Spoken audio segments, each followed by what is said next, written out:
From the roots where the earth still speaks, to the fire where they always breathe. Hands of wisdom, time can't erase. Every drop got a story to say. Slow it down, feel the rhythm inside. This ain't rush, this a sacred design. From the soil to the soul to the light, what you hold is a gift of life. You are, feel it in your soul. Give it, let the story unfold. Ancestral power in every drop. This that legacy, this don't stop. You are rooted deep in you. Give it, yes, pure and true. Not something you drink, you receive. This that energy you believe. Hey, hey. Luan, Luan. Give it. This is where your elders hit and drums sing perfectly.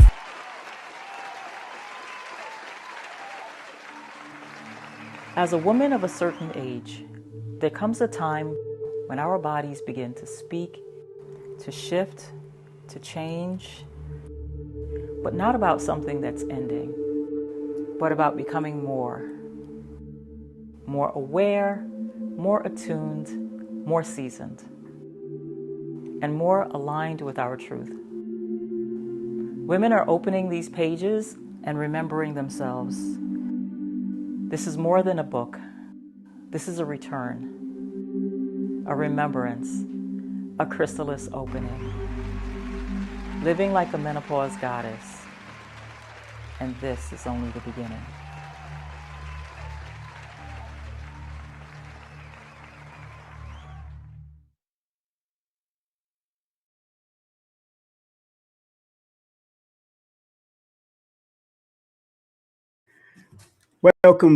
Welcome family to another episode of King Simon Presents Only Quality People. I hope everyone is well. Today we got a special guest. Happy July the 1st. And this is known as a quote unquote the seventh month. Let me explain something about the seven. Seven in certain systems of numerology is known as the law of attraction number. So whatever you put out there in the seventh month, you will get it back, especially if you put it out there with positive and productive intentions. Even the word July, when you break it down numerically, I've done that numerous times. I'm not going to do it now because our special guest is going to be coming up in a few minutes. But it's very important that you have proper intentions to do the deep internal introspective research in a month like that. And remember, on the negative, the number 7 is also a number that can cast illusions, deception, secrets being revealed, or secrets being hidden. So pay attention to whatever they try to do in the month of 7 and what they call the Jason months. We're starting off the Jason months. What are the Jason months? Well, according to the Jason scientists, they always check the algorithms of what's going on in the world. But when it comes to rituals and certain things that happen, especially in metaphysics, we always knew the Jason months for a certain sacrifice. And now that we have the 250th year of a quote unquote America, which the original Indigenous Americas through this whole hemisphere has been here before the so-called Euro Americans. But the 250 adds up to a number 7. 2 plus 5 plus 0 equals 7. Again, be very mindful of the deception that they put out there during this quote unquote celebration. Be mindful, but yet be motivated. Be mindful, but yet be motivated, that you know that your focus, you're not going to let people pull the wool over you, even people in your family, even people that call them your friend, your mate. Sometimes we can be sleeping with our own enemies right in the same bed. So things will be revealed from a 7 point of view in this month. And because the 7 plus the 1, 2026 adds up to the 1 equals the 8, it's also a good money frequency. So whatever you put out there, that's why in a month like this, because when you add the 7 plus the 1 equals the 8, and that's a number of money and abundance, but also on its negative, the loss of money and the loss of abundance if you're not disciplined and focused with your thoughts and with how you invest in certain things, your time, your energy.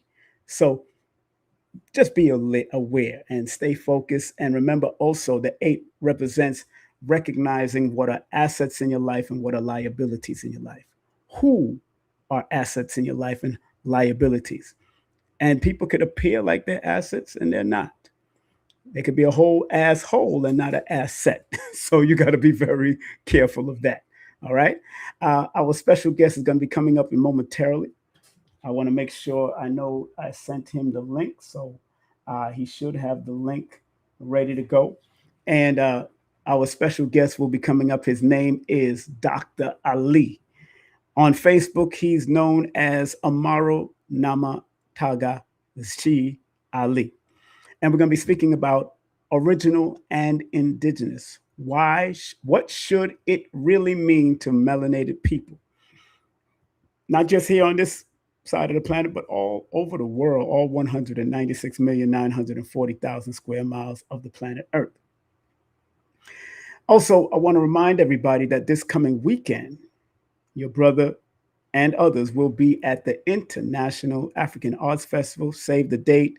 It's from July the 3rd all the way to July the 5th.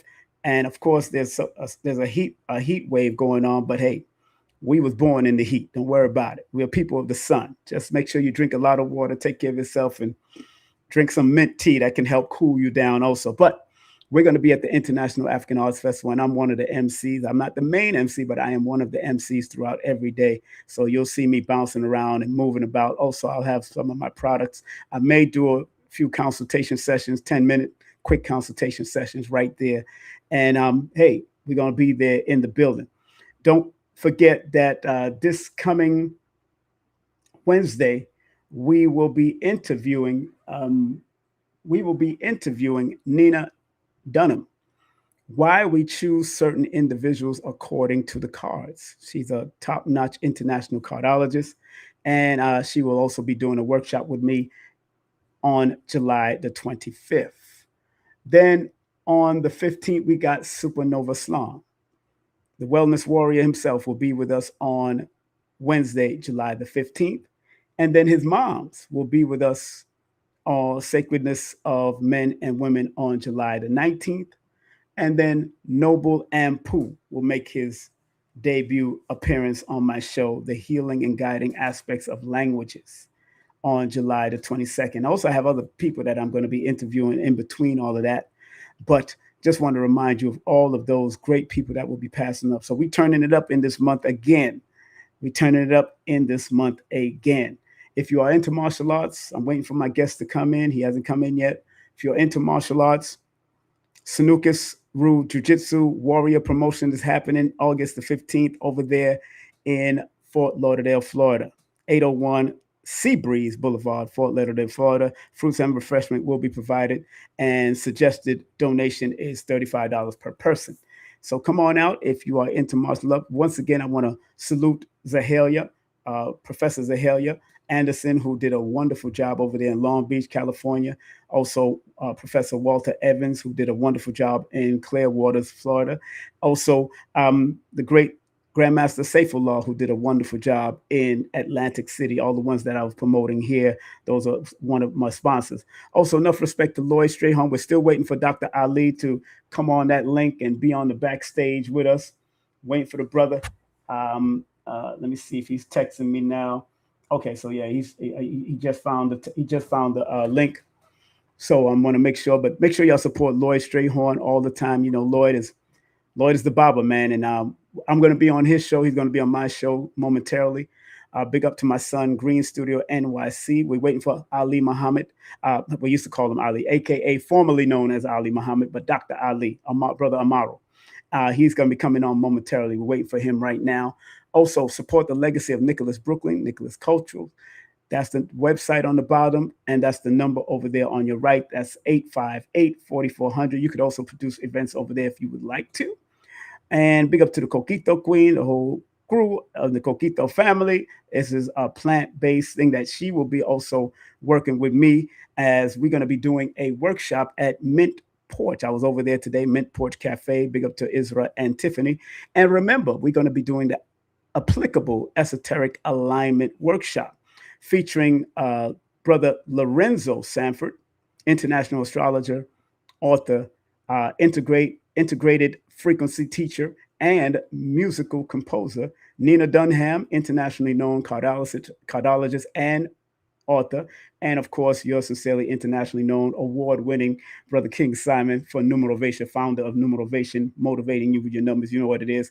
The QR code is not working on the card, so please either text me for the direct link or just go to my Linktree /King Simon the Numerovator if you want to be a part. And remember, with the workshop, you don't have to pay for food. The food is included in the workshop price. The food is going to be a buffet style setting. So the food, the vegan, vegetarian food is going to be included in the whole setting. And the food is delicious. I was over there today. People was coming in, coming out. It's a new place. It's within a mall, but we have a nice little space to sit down and congregate and actually do a great workshop. And if you want to just go visit there on your own, you could always go and visit. And it's located at 2123 Caton Avenue and Flatbush Avenue. Yes, in Flatbush, Brooklyn, at the Flatbush Central Mall. So that exactly how you see presented it on the flyer. That's exactly how she does it. She does some great work, and she is a consummate professional when it comes to certain things like that. Big up to my brother, the great Professor Griff, his documentary. Go to his website, warriorsinthegarden.org, or go to publicnme.me, or you can call them or text them if you want to find out more information or if you want to get a direct link. Now, all those that want to write a book, you want to learn you want an editor or whatever, I have Susie's script. She's not a white girl. She's a beautiful melanated woman. Services where she polish words and make powerful impact with whatever you're writing. She could do proofreading for you, copy editing, line editing, developmental editing, and also ghostwriting. So you could either email her at susies.scripts11@gmail, or you can hit her up for a free consultation to see where you want to go with your book or your publication, and 914-361-9467. That's 914-361-9467. Again, we're still waiting for Dr. Ali to come up. I don't know if he's all right. Want to make sure maybe he's trying to set himself up. Let me check my email real quick. Let me check my not my email, but let me check. Let me make sure. Okay. Let me see what he's saying here. He did give me a thumbs up. Waiting for you, sir. Waiting for you, sir. Let me put that up there real quick. And again, this brother is not new to my channel. He's been on years ago, but now we're here and we got to support. Do me a favor, family. Please like, subscribe, and share. Please like and thumb up the video right now, because we're about to get it in about original, indigenous, African. We're going to touch all of it, but please like, subscribe, thumb up, share, and click the bell. And please hype the video after the broadcast. Hype the video also. Hype it up means hyping it. Once you press that hype button, it'll tell you to share to wherever you got it, and it'll give you different rating system. So it helps to build algorithm. Of course, my channel is growing slowly but surely, but that's beautiful. I love it. And if you want to donate, circulate to the channel, remember, we're in the 7th month and it's about law of attraction. So the more you circulate, the more it comes back to you. The more I circulate information, the more it comes back to me, and more power and more finance or whatever way it comes back to you. You can use paypal.me/King Simon, Venmo at King Simon 1, Chime at $ King Simon tab, or you can do super chat and super sticker. I want to big up a sister named Kim that sent me $20 via PayPal. Of course, Mr. G and a few other great people. I don't have their names in front of me, but everybody that's been donating either via PayPal or Chime or Venmo or super chat or super sticker. Enough respect to all of you out here. All right. So, family, Leave Ali is getting ready to come in. I think I just see my brother in the background. Hold on before I bring my brother up. me and Ali go way back. I even had a little peace thing between him and the guy named Remain Quiet, back in the day. He's in jail now, but it is what it is. You know what I'm saying? Like I tell people, I never regret being a good promoter, but when people use me to promote whatever, this is what it is. I've always been a good promoter, from the clubs to from the outhouse to the penthouse. I've always been a good promoter. People don't know, you know. So I tell people I'm not to be blamed for being a good promoter at all. But let me read his bio first before I bring my brother on, if you don't mind. Let me put his picture up because you know he's a great brother. He's doing wonderful. I'm proud of his journey and proud that he kept himself out of trouble when all these knuckleheads are in trouble. Dr. Ali, aka Chief Amaru Nama Tagashi Ali, is the current CEO of Aboriginal Medical Association. He has been labeled as a New World polymath and optimization scientist, specializing in several areas of study and application. Dr. Ali is one of the founding fathers of the Indigenous government. Dr. Ali also founded the Aboriginal Medical Association, dedicated to providing proper epigenetics and genetic based nutrition, indigenous medicine, and indigenous diagnostic for Aboriginal peoples. He founded the ARNA Ministry of Health to further studies on Ministry of Health to further studies in biodiversity, Black biology, and Black genetics. Dr. Ali is also a Jewish doctor of law. Dr. Ali also founded the Honor Aboriginal Law Firm Certification Program for Aboriginal Jewish within the Honor jurisdiction in order to engage in the issue of denationalization and genocide of the so-called Black Americans within the international platform. Dr. Ali has also founded the Arna School of Indigenous Psychology, made to study indigenous divination sciences and the operations and roles in indigenous communities. As a scholar of indigenous civilization and Moorish heritage, he has authored numerous personal books, textbooks, curriculum programs, and certification for Aboriginal University, 40 publications to date, of course. Dr. Ali founded the Financial Recovery Program to assist Indigenous people at avoiding financial predatory practices in capitalistic systems. He has also founded Aboriginal Farms and Farming Project in Atlanta, Georgia, in order to reach sustainable living. Dr. Ali formed Aboriginal Global Media to spread the message of Indigenous government culture, rights, health, education, arts, and community. Without further ado, I want to give a well-deserved round of applause to my brother, your brother, the one, the only, Dr. Ali. You, sir. I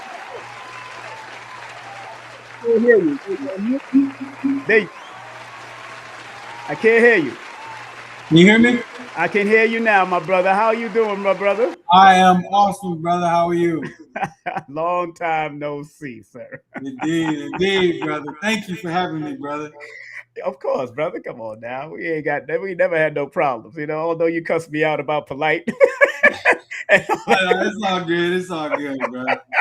It's all in maturation and life, bro. You know, I think all of us, you just have to put. I think people just have to put things in the proper context. The man, he was validated by elders, and I listened to my elders, and then that's what happened. That's I just yeah. I mean, many a day we all stood by polite. Yeah, we all did. We all with did. him and was teaching around him. Yes. It's unfortunate that things happen like they happen sometimes, but we got to keep it pushing, bro. Exactly. We got to keep it pushing. And I'm proud of your journey, my brother, because you really are doing the damn thing. Oh, no, let's say the God thing, not the damn thing, the God thing, not the damn thing. You're doing the God thing, and I'm proud of your journey. Let me make sure I got your information on the top here. Here it is. Boom. I also pinned it to the top of the chat. aboriginalmedicalassociation.com. I got his Facebook up there. Also in the chat, I got much more in the chat is pinned. A lot of stuff is pinned on the top of the chat. I want to make sure we are supporting whatever this brother is doing. He's the real deal, Holyfield. You know what I'm saying? I got his Linktree up there. I got his Facebook up there. I got his Instagram in the chat, pinned to the top of the chat. It was too much to hold right here, but I wanted to make sure we kept it real simple. brother, we are tipping the quote unquote 250 years Oh yeah, of America, whatever. They yeah, are they are fronting. yeah. It's been a big movie production from the beginning. Exactly. And Yes. either you tuned in or you walked out of the theater. And so I walked out of the theater once I figured out what was going on because yeah, that they're celebrating it's kind of like the movie what's the movie that was it Kevin Spacey he played in? He Which played one? Kaiser Sose. What's that? Oh yeah. I forgot. I know which movie you're talking about. Usual Yeah, Suspects. yeah. Unusual subject. Yeah. Yeah, so if you remember the scene where he was with the police officer Yes. and he was sitting there and he was talking, and what the officer realized is he was reading off of the board Yeah. and just making up a fictitious story. Yeah. So everybody on July 4th is going to just, celebrate the fictitious story. But tonight, hey, I hope if they watching me, they might just stay home. I know I'm staying my ass home. I ain't doing all of that. I've never supported.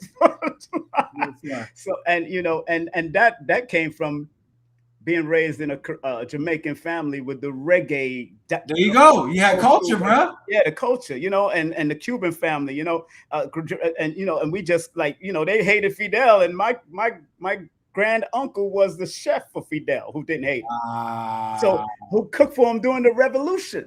See, that's all indigenous history. That's what we're here to talk about tonight, bro. Exactly what I'm saying. That's what I'm saying. And it saved you. You got to understand. Me. First of all, let's give King Simon his flowers, his trophy, and his gold medal. No, we got to do this because, listen, a lot of us have gifts. Yes, we have lifestyles that we live.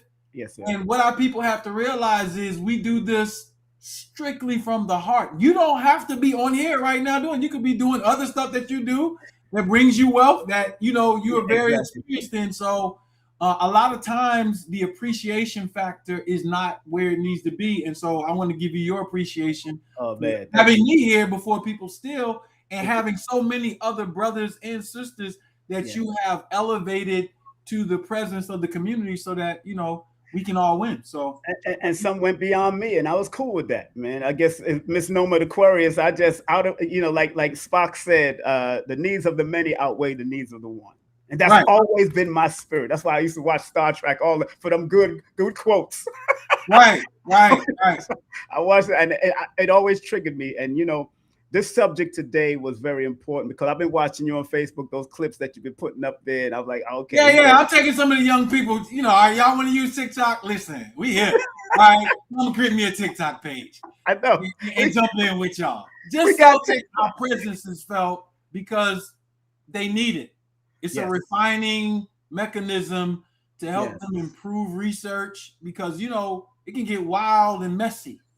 And Ali, you've been teaching this indigenous stuff for a long time, even while you was still affiliated into the Nation of Islam. I was in the Nation of Islam at the school as the principal teaching. That's what got me in trouble. But why is it that the nation don't gravitate to understanding or certain parts of the nation? I'm gonna say because there's so many sects of them now. Right. Why is let's say the main one under Honorable Minister Louis Farrakhan or just all the Nation of Islam? Why haven't gravitated to the indigenous studies like we should have gravitated? Well, I think that we can take the indigenous study out and put any type of study. Okay. What happens when you have a charismatic leader is that it's her or his responsibility to understand human psychology. Humans will always flock to people who they think are valuable, entertainers, athletes, whatever, because the society pushes that. And so people just fall victim to that psychology. But it is on the responsibility of that particular teacher to make sure that they are having a stance where education is above anything else. Because if you remove the right to education, you immediately create a slave, no matter what level of slave that person is. So I think that from my experience, that when you're running an organization, it has an imprint in society, and you also are running revenue from that organization. We all been in organizations. You making money. Sometimes they feel threatened, and they don't understand that actually you shouldn't feel threatened because you can gain more resources, people. I think the number one thing that stopped the nation and entities like it is that they forgot what the real resource was. And the real resource in any situation is always the people. That's right. And so now, if you recognize that and you don't elevate that to a place where those people can all have the freedom to have the education that they want, you're going to create problems. And I've been in the nation. I'm still interacting with the nation on many levels, people, and they have problems. They do. They do. And it's okay because that's life. That's life. But the question is, how are you going to approach it? Our first question in the student enrollment that I had to recite September 1998 is, who is the original man? Exactly. That's right. That's asking who is indigenous. That's right. That's right. It's literally asking you who is indigenous. That's right. There it is. And then it said the original man is the Asiatic black man, the maker, the owner, the cream of the planet Earth. And some people say father of civilization, they take it out, God of the universe. So you just made me the indigenous person on Earth, and I can't study who's indigenous? You see what I'm saying? It's a gap in the fact that some people feel threatened by other areas of education when it's actually helping you. Exactly. So, and you know, I was pushed back because they saw it as a competitive external system instead of something that is embraced in the teachings in the student enrollment, right? So that it can just continue to grow. And so, and they did teach us to seek knowledge from the cradle to the grave. Yeah, and it continues. But then we stop. We're gonna stop. Is it It's just that it's the time warps, it's the growth challenges, and it's on. See, here's the beautiful thing.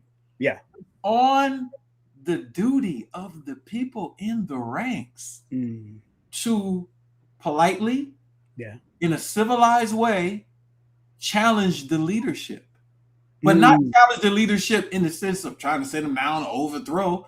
Cool. Just getting together first in private and saying, what is wrong with this information? Can we review it?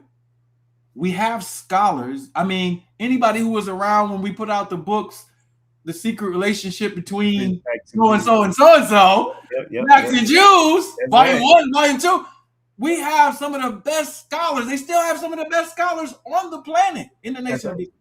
So they shouldn't feel threatened by this information. I'm not saying that they are threatened, but from my interactions, I see where my personal interactions as a rank and file FOI, I saw the challenge. So interesting that they may seem threatened, but not threatened by Scientology and Dianetics. Right. So that's where you go. It's revenue. There's revenue tied to it. Right. So because there's revenue tied to the Dianetics, then what is this about now? And so that subject has been in the public. Minister Farrakhan, he is one of our elders. We love Minister Farrakhan.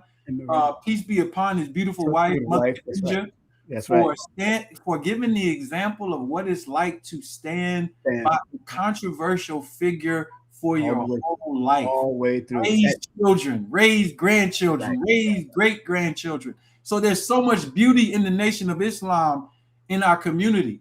And so when we give a critique or something, the people got to understand, like, we're not here to bash Minister Farrakhan or the family or the Honorable Elijah Muhammad or anything.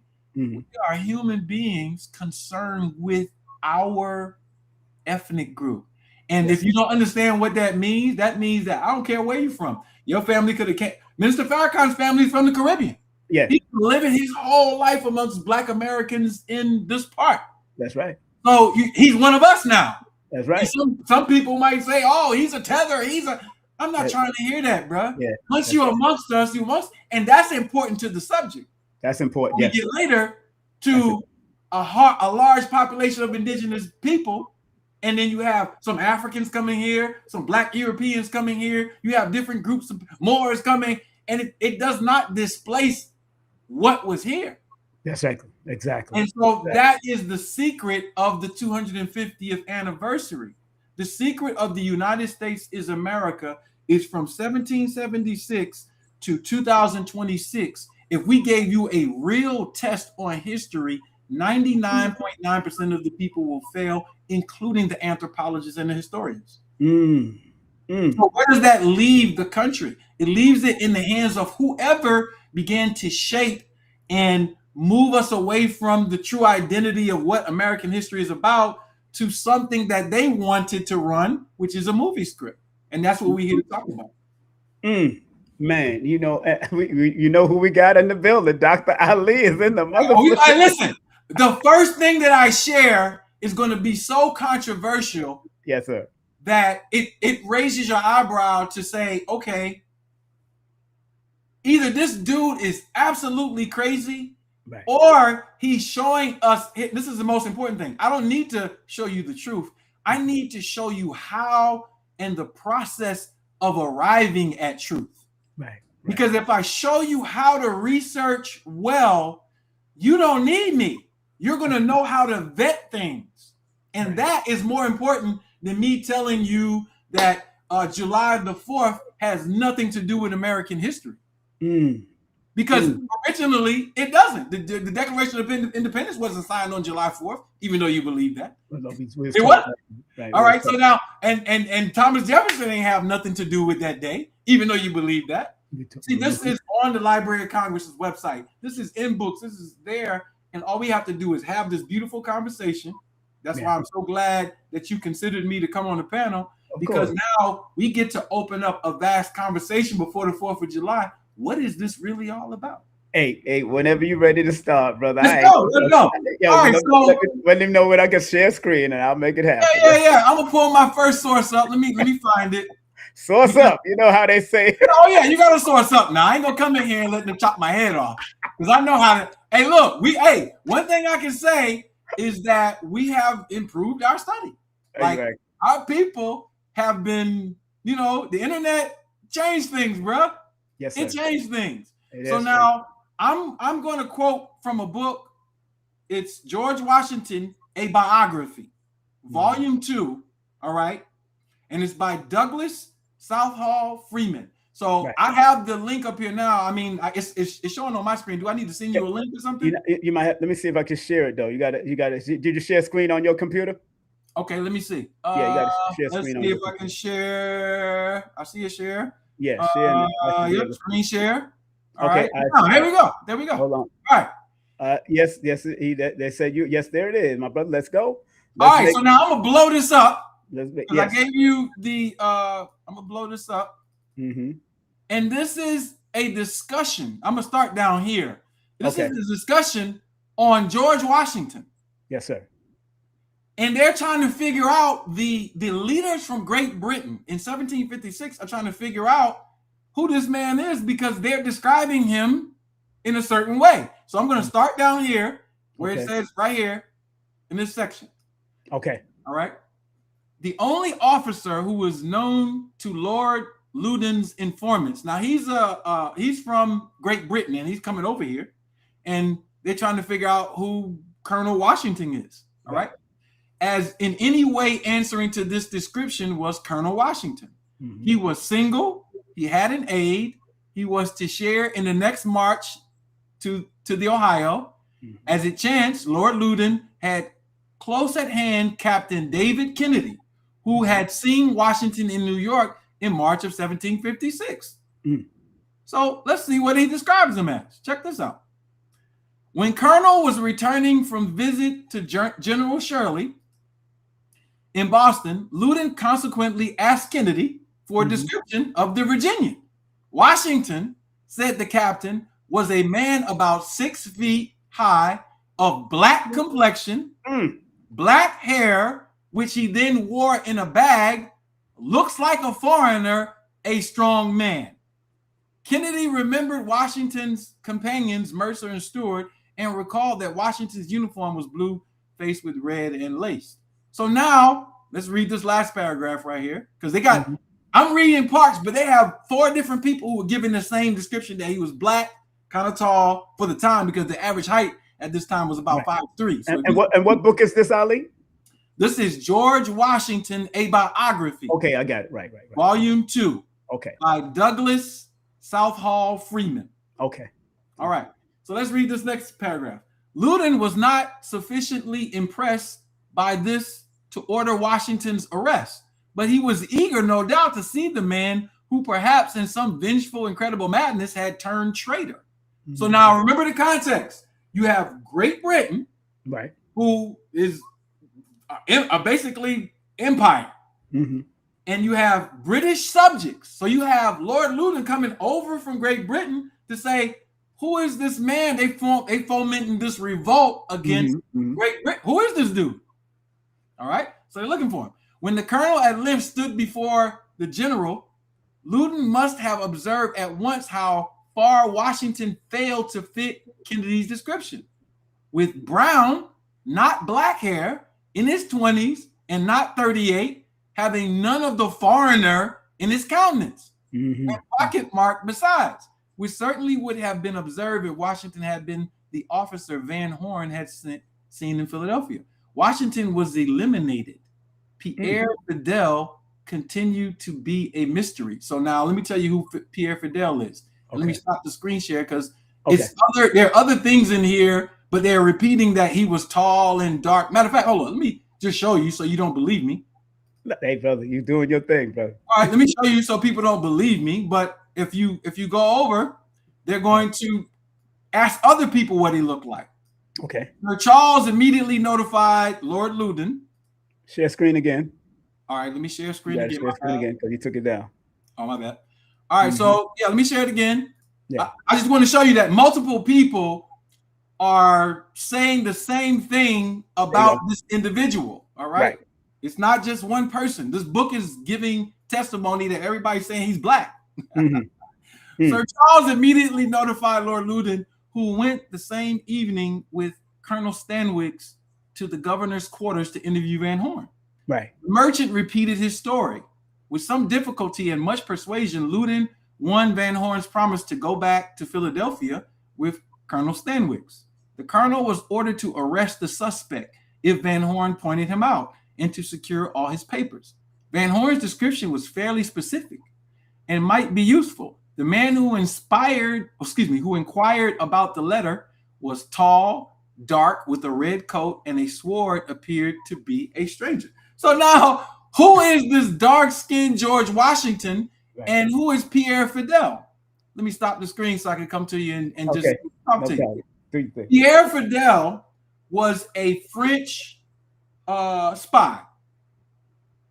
And so the conversation inside of the book is trying to figure out whether Pierre Fidel played the role as George Washington.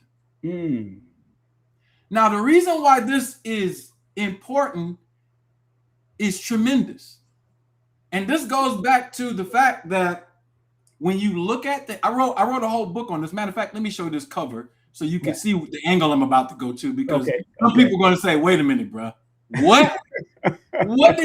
What? Is there an actor? So I wrote a book, and I'm going to share it with you. Let me share this. That's his website right there, family. Also, his website is pinned to the bottom in the link. All of it is pinned to the link. You sharing it? Let me see. Hold on. Let's see. I got you right here. Bang. Right. So I wrote this book. All right. It's available online, ebook, hard copy. It's called They Lied About the Transatlantic Slave Trade, an Indigenous Review. And so what the book is about is that. Okay, let's throw all bias down. Let's look at all the data that we have available on Earth on the transatlantic slave trade. I'm talking about primary documents, source documents, ship ledgers, all of these things, and try to put back a story together because something is not fitting. And so the entire book is about that. But the reason why I have to show it is because what most people don't understand is why Great Britain was sending people to America. What was the motivation for them to send people here? Secondly, there is a super huge amount of white slaves who were sent to Virginia and other colonies. And what academia has tried to do is hide it under the concept of indentured servitude. And this, when you read the Constitution, you see free persons, indentured servitude, and 3/5 of a person. Yes, and it becomes now like a rap song. Once you see that, your mind automatically goes to whoever imposed a false history on you. You see 3/5, you think, oh, that's black people. You see indentured servants, oh, that's white people. Right. You know, servants. And then you see free persons, oh, that's white people. And so now, everybody who thinks like that, I'm sorry, you don't read. And that's okay. That's why we write books. Right. We're going to summarize all this jargon for you with all the resources, all right, almost 300 pages, and let those resources be there for you so you can go back and cross-check and say, oh, yeah, it does say George Washington's, all these people talking. So why, here's the question. Let me stop sharing this. Okay. Here's the question. Why were people confused about the identity of George Washington, who lived during this time? Let's put it into context. George Washington would today be considered a domestic terrorist. Yes. Okay. To the British crown. Right. Because if you're trying to start a movement and you're a part of a movement to overthrow the crown, you are now a traitor and you're wanted. This is why they're looking for him. So now, okay, I got that. But there's some interesting things that you have to incorporate into this. And the interesting things you have to incorporate, let me open this up, is that the fact that the leadership in Great Britain is not white. Now, this is where I'm about to blow everybody's head off, because not only can we prove it, that's the easy part. Right. How do we make sense of it? Because what happened to us as a people when you get robbed of history, you're looking for everything black to uplift yourself. Yes, right. That's true. Because now, once you find it, it's like, oh, yeah, you tried to hide that the Egyptians was black. And you had to hide, and they did. Yeah, they did.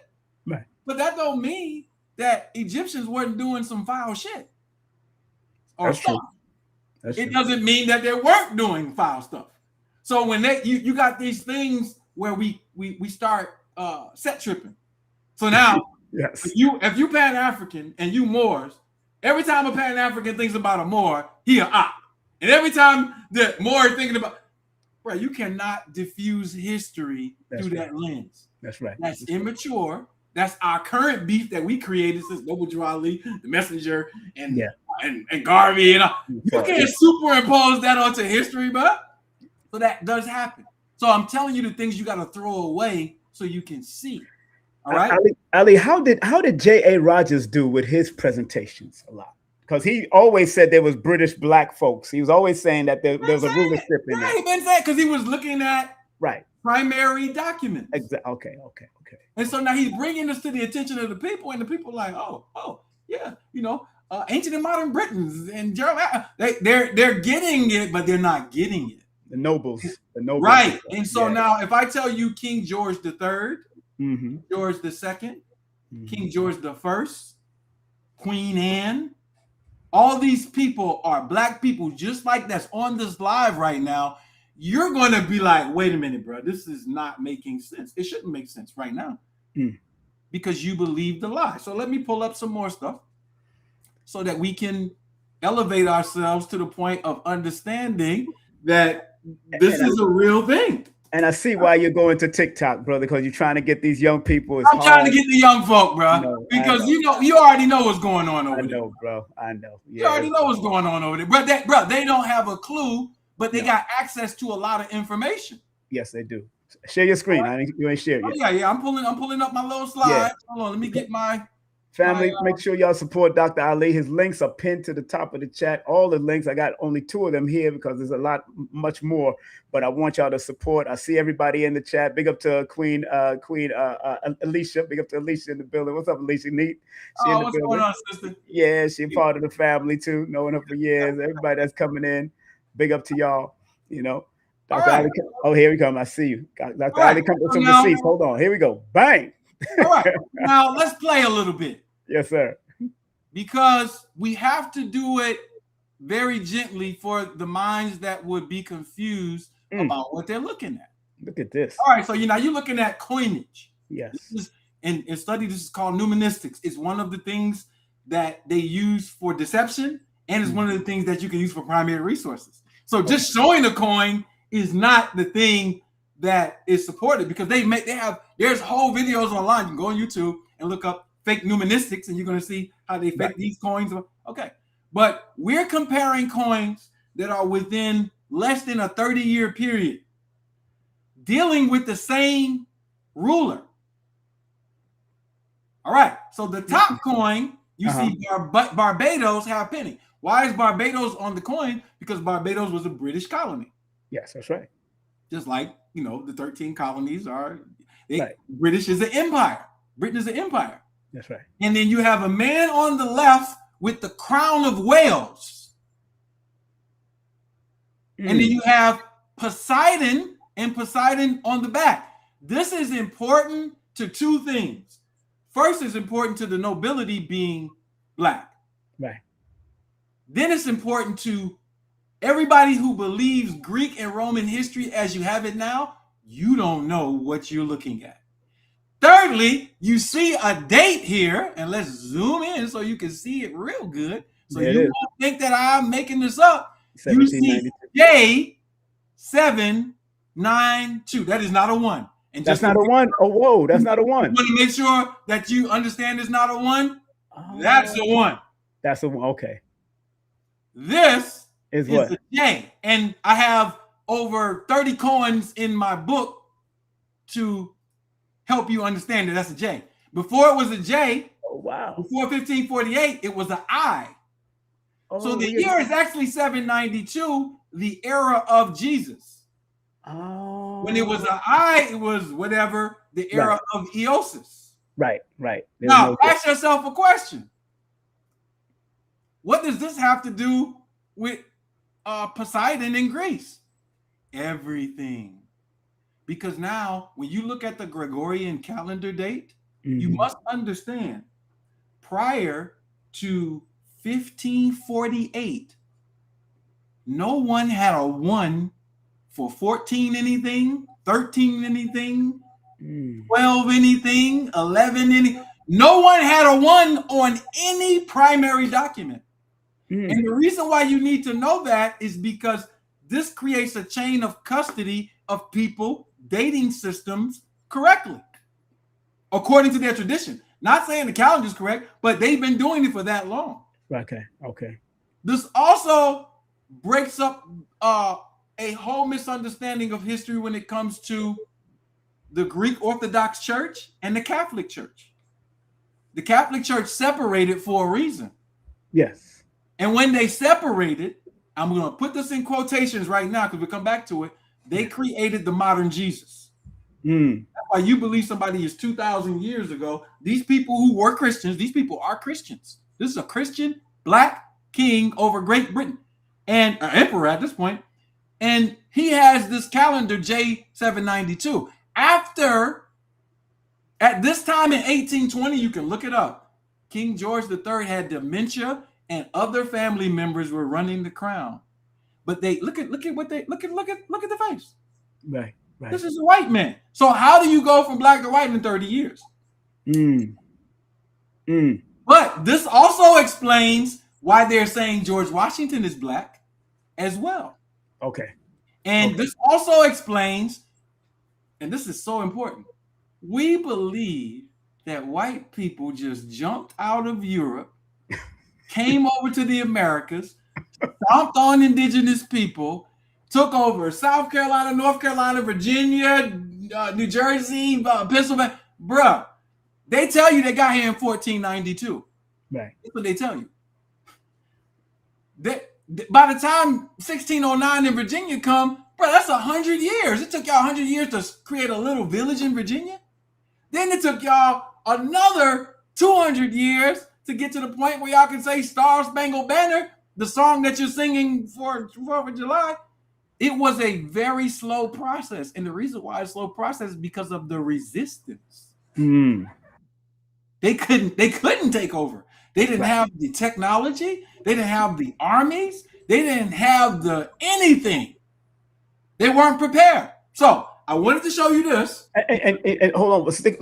You see where you have that J792?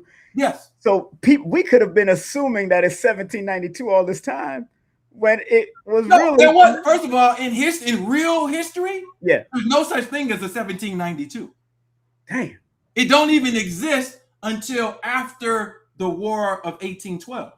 Okay. And the reason why it exists after the War of 1812, let's put it in context. Yes. When you sing the national anthem, you're not singing for the victory of the Revolutionary War in 1776. You're singing Francis Scott Key's national anthem for the War of 1812. That's important. And the reason why that's important is everybody thinks that song is about the winning the revolution. The Star Spangled Banner. No, that is about the War of 1812 and what happened between Great Britain and indigenous people burning down Washington, D.C.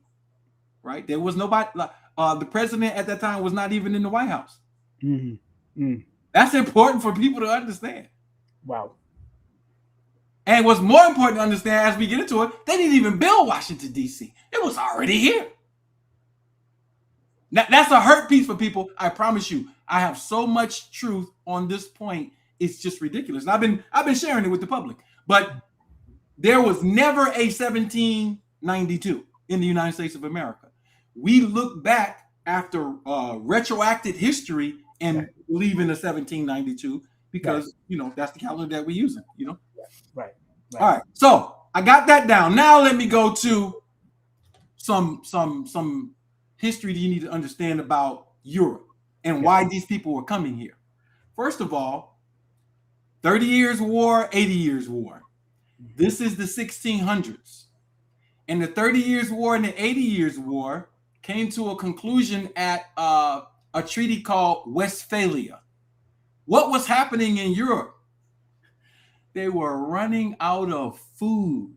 They were running out of resources. They could not even feed the people. And the secret of why they couldn't feed the people is because over a century, you had the release of a large population of people into the European geography that we now call white people.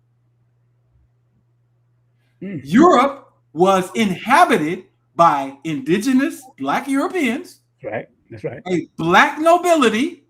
And I'm about to show you all the people. Like Ferdinand and Isabella. Their grandson is Charles V. Charles V is Black. Right.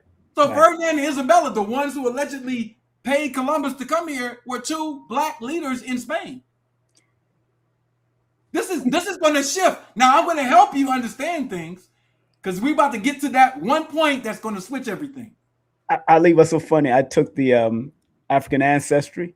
Yeah. And my lineage went through Europe. Right. And then but it makes sense. You got family from the Caribbean. Right, exactly. So this is the Jacobite rebellion and Black Europeans who were opposed to Great Britain. So now you got a war between Scotland and Britain. And where does it come from? King James, the Stuart family. That's right. So I can stand here before you today and say I was wrong as hell when I used to argue with Hebrew Israelites. Yep. King James wasn't Black. They were right and I was wrong. I remember. They were it doesn't mean that they were right about the other points, but they were right.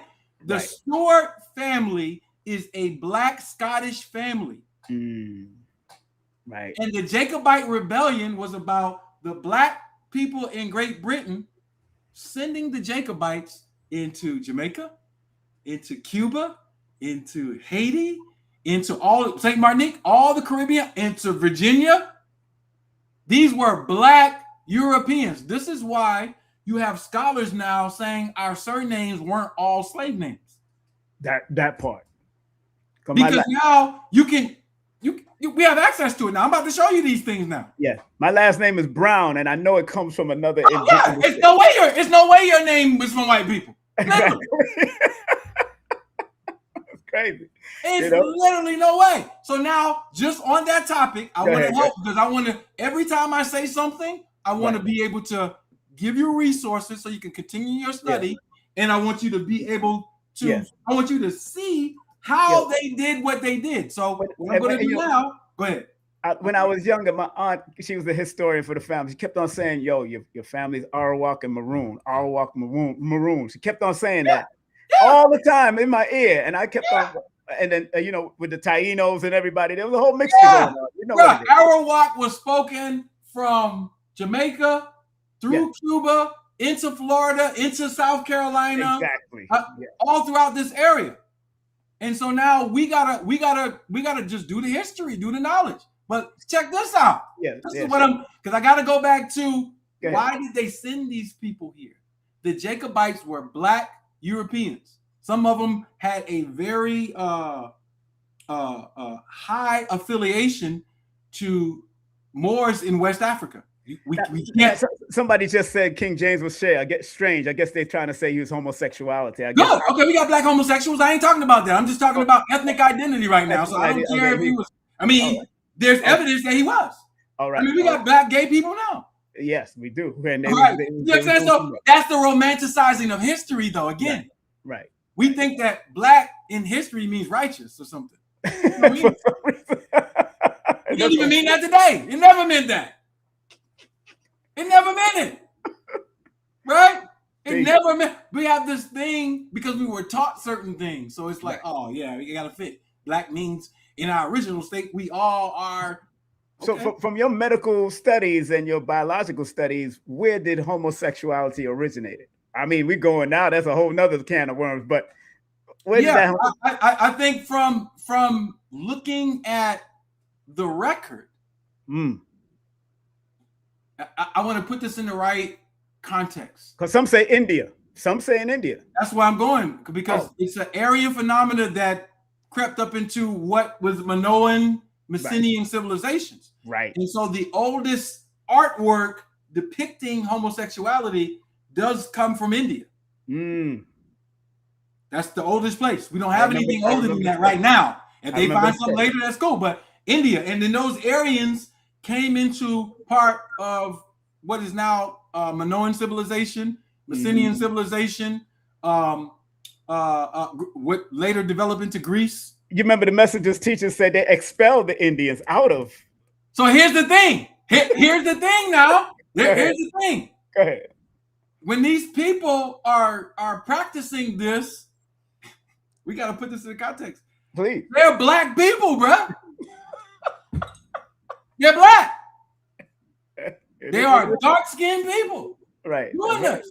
That's right. So, it's on their walls. It's on their walls. Right. They got it carved. Right.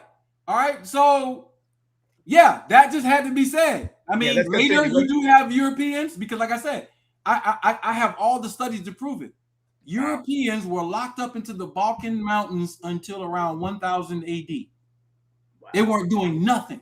There is no white Roman civilization. There is no white Greek civilization. The white civilization that you're calling Greek is Byzantine. It came later.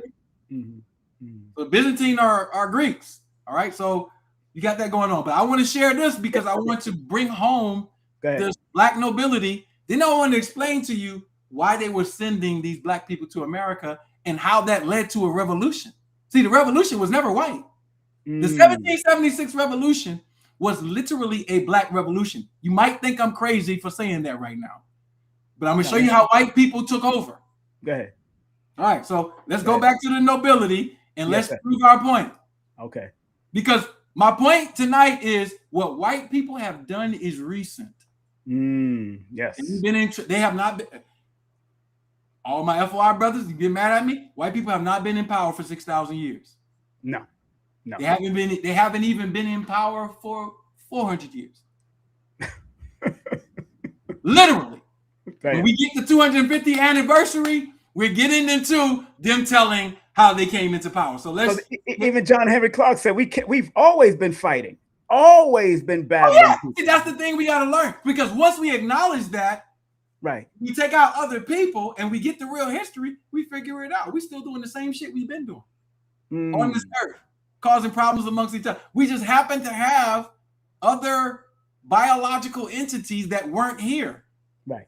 And now they picked up on it and they're like, oh, we're going to take full advantage of this. They like to fight. Okay, I see it. Okay, hold on. Let me share it. There you go. Boom. All right. So now this is from my book, Lost Pages of Islam, my final volume on it. But Yes. I have a section where I have to talk about European nobility and prove how when you Google a picture, that's not a primary source. Right. All right. So now this book that I'm using is from John Mackey. John Mackey was a contemporary of the nobility that I'm speaking of at this time, specifically Charles II. And he wrote a book giving the description of the European nobility. All right. And so when you look at, let's say you want to look up this guy, Montague Venables Bertie. Okay. This is the picture you're going to get right here. But his description is right here. A gentleman of fine parts makes a good figure in the counties of Oxford and Buckinghamshire. Was made by the Queen Constable of the Tower of London. Is very high for the monarchy and church, of a black complexion, past 40 years old. So all I'm doing throughout this whole chapter is showing that they got white men here and they showing black men. Now, for people who would try to argue and say, well, didn't black mean pale? I'm going to show you them saying black, brown, fair, pale. So you can understand they're talking about complexion in a contemporary time period. And your things you learn from the Moorish Science Temple, that's fine, but you cannot retroact that psychology on history. It didn't exist. Okay. Not that way that people trying to make it. All right. So every time you see me go to a person, you're going to see he is very fat, black. All right. This is Richard, the Earl of Raleigh. All right. All of these people. Every time you see one of them, brown complexion. So now he switched to brown. This is Richard Lumley, Earl of Scarborough. All right. The Earl of Kingston, black complexion. That's where you get Kingston, Jamaica from. All right. Let's keep going. Algernon Keppel, Earl of Essex, well-bred gentleman, brown complexion. All right. Basil Fielding, Earl of Denny, very black and tall. I mean, I got pages of this, bro. I can keep going on. In a brown complexion, Earl of Godolphin. Damn, keep going. All right. The Duke of Somerset. He is a middle stature, well-shaped, a very black complexion. Charles Lennox, black complexion. This is the photo you're going to see of him. So now, we know these photos are not originals. That's a whole other subject, when these photos actually came out. All right? Look at him. Charles, the Duke of St. Albans. He is a black complexion, not so tall as the Duke of Northumberland. All right? Charles Fitzroy. This is the grandson or son of Charles II, a tall black man. Keep going. We can go all day. This is a Spaniard. I was talking about Charles V, Ferdinand, and Isabella. All right. Here we go. Daniel, Earl of Nottingham. He have also exterior air of business and application enough to make him very capable. In his habit and manners, very formal. A tall, thin, very black man, like a Spaniard or a Jew. So they're telling you the Spaniards was black. Of course. I mean, we can keep going. Let's keep going. Charles V. Now, this is not a good picture. I'm going to pull up another picture of Charles V. But this is the picture you get. This picture is from the Larco Museum in Inca, Peru. All right? And I'm going to pull up another picture of him because I have to use him to bring my point on. This is another picture of him, Charles. Wow. The fifth. All right. Charles II. Look at the technology. These places were places of medicine and healing. These spires, these are spires. A good example of this that you can use is anything you elevate to a certain level in the atmosphere gains electrical potential. All right. So these cathedrals actually become cathedral. Cathedral is a cathode. Cathode, anode are points in electricity. That's how your lights are working. All right. So these cathedrals were not built by no Neanderthals, bro. This right here is very advanced architecture. So Charles II, what did they say about him? This is a quote. Rochester's Black Boy Inn, located within a cellar in the East Alley, was among a considerable number of pubs to choose or change their name in the middle of the 17th century, during or shortly after the bitterly fought English Civil War. So this war I'm talking about, the 30-year war and the 80 Years' War, this is what the war was. English Civil War. So King Charles II had a dark complexion and black hair, taking after his maternal grandmother, Marie de Medici. The Medici family? Black, Italy. And so now, when we put this together, let me come off of sharing this, and I want to get another picture of Charles V, because I want to show it to you in proper context. Charles V, Larco Museum. Let me show a better picture of him. And I'm going to show him also with the conquistadors who were under his rule. But there's a lot of lies, man, that has been spread over the years, man. Yeah. But it's okay. Because you know what? Yes, sir. This gives us something to do. Yes, it does. Study. We educate the world. Yes, sir. That is a resource now. Yes. It is a resource that's you can do it independently. You could do it in a facility. You could do it all kind of ways. So let me open up Charles V, and then I'm gonna show him with the conquistador. This is a close-up of that picture, so you can see, the features. And then I'm going to show him in the Larky Museum. So this is Carlos Quintos, Charles V. Wow. That's him right there. Wow. All right. Now, just to show you that it's not biased, right? Let me pull up the full image. Hold up.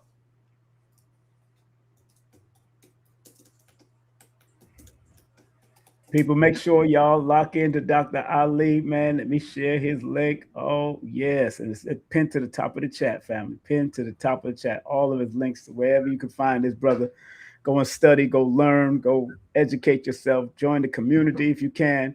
Do what you have to, man, because he's we on it, bro. We about to go in, and we just started. So as long as you let me go, I'm gonna go. All right, so let me go to the Lock Your Museum site. All right, so we're at the site now, so you can see where I'm getting these pictures from. This is an actual museum. All right, and so now we want to let's zoom in. All right, let's zoom in. Zoom in. Hold on, let's zoom in. So you can see where I got. Oh, my bad. All right. Zoom in. All right. So this picture right here on the left side, that's Charles V right here. Carlos Quintos. Let me make that bigger. Big up to Abundance Child in the chat. What's up, Abundance? Abundance! Listen, no, you don't. Got my girl in the chat. Yeah. Shout out to the dopest female teacher, researcher, chef, alchemist, healer. Yes, my sister. All right, so I'm going to change this so I can blow this up because the website's not letting me blow up. So I'm going to stop the share and then come back and share the photo itself. All right, so I got the photo. Let me share it. All right, so because I can zoom in. Okay. Let me put it up. Hold on. There it is. Got it. Go ahead. All right, so now I can zoom in. So now you can see where I got Charles V from, Carlos Quintenos. But if you go up top, what do you see? The Whoa. conquistadors. Right. So it wasn't like they didn't show the huge variation. These are two conquistadors who are under the authority of Charles V. And so now, and these are other Incas. You see they showing the real complexions. Yep. And then you go down here, you got rulers. Some of the rulers paler, some of them darker. Wow. All right. So now the point is Charles V was black. He was the ruler of the Holy Roman Empire. That needs to be understood. So now he's ruling during the time of Ferdinand and Isabella. So now let's go back to Great Britain. Now that we at least we have sources where you can study and you can say, damn, I don't know if it's true, but I'm gonna go back and look at all this shit to see if Ali is telling the truth that the nobility in Europe stayed black all the way into the 1700s. Okay, so now that's my premise. Second, the Jacobites. Yes. All right, let me help you out so you can understand and get a source on who the Jacobites are. All right. So, somebody asked this quick question, if you don't mind. There are many Caribbean people who believe they are African descent. How would that ideal change after so many believe that the descendants are of African and say they can prove they are? Okay, so Caribbean how any idea changes is a societal controversy that's generated. The controversy is here now. Everybody is arguing over Indigenous and where are people from now. That's live on the internet. Yeah. Cool. So now that you have the controversy, there's a space to talk about it. Now the technical details. Okay. First thing you want to do is match genealogy with genetics. Okay. Now the genetics conversation, if we want to come back on and have a separate conversation, people need to understand for the last 4 years, I have been doing DNA methylation testing myself. Literally got myself credentialed. I'm talking about PCR, DNA electrophoresis, haplogroup testing, all of that. Right. And so now the reason why that becomes important is because you do have some bias sometimes. Yes. You can fight a bias, or you can help somebody who understands the language. First thing is, what's your genealogy? Your genealogy is going to help if they play around with your genetics because you're doing autosomal testing. That's genes you inherited from both parents. Mm-hmm. Then if you're a woman, you're doing mitochondrial DNA. That's the lineage of the mother. Mm-hmm. And as a man, you're doing haplogroup Y chromosome. Mm-hmm.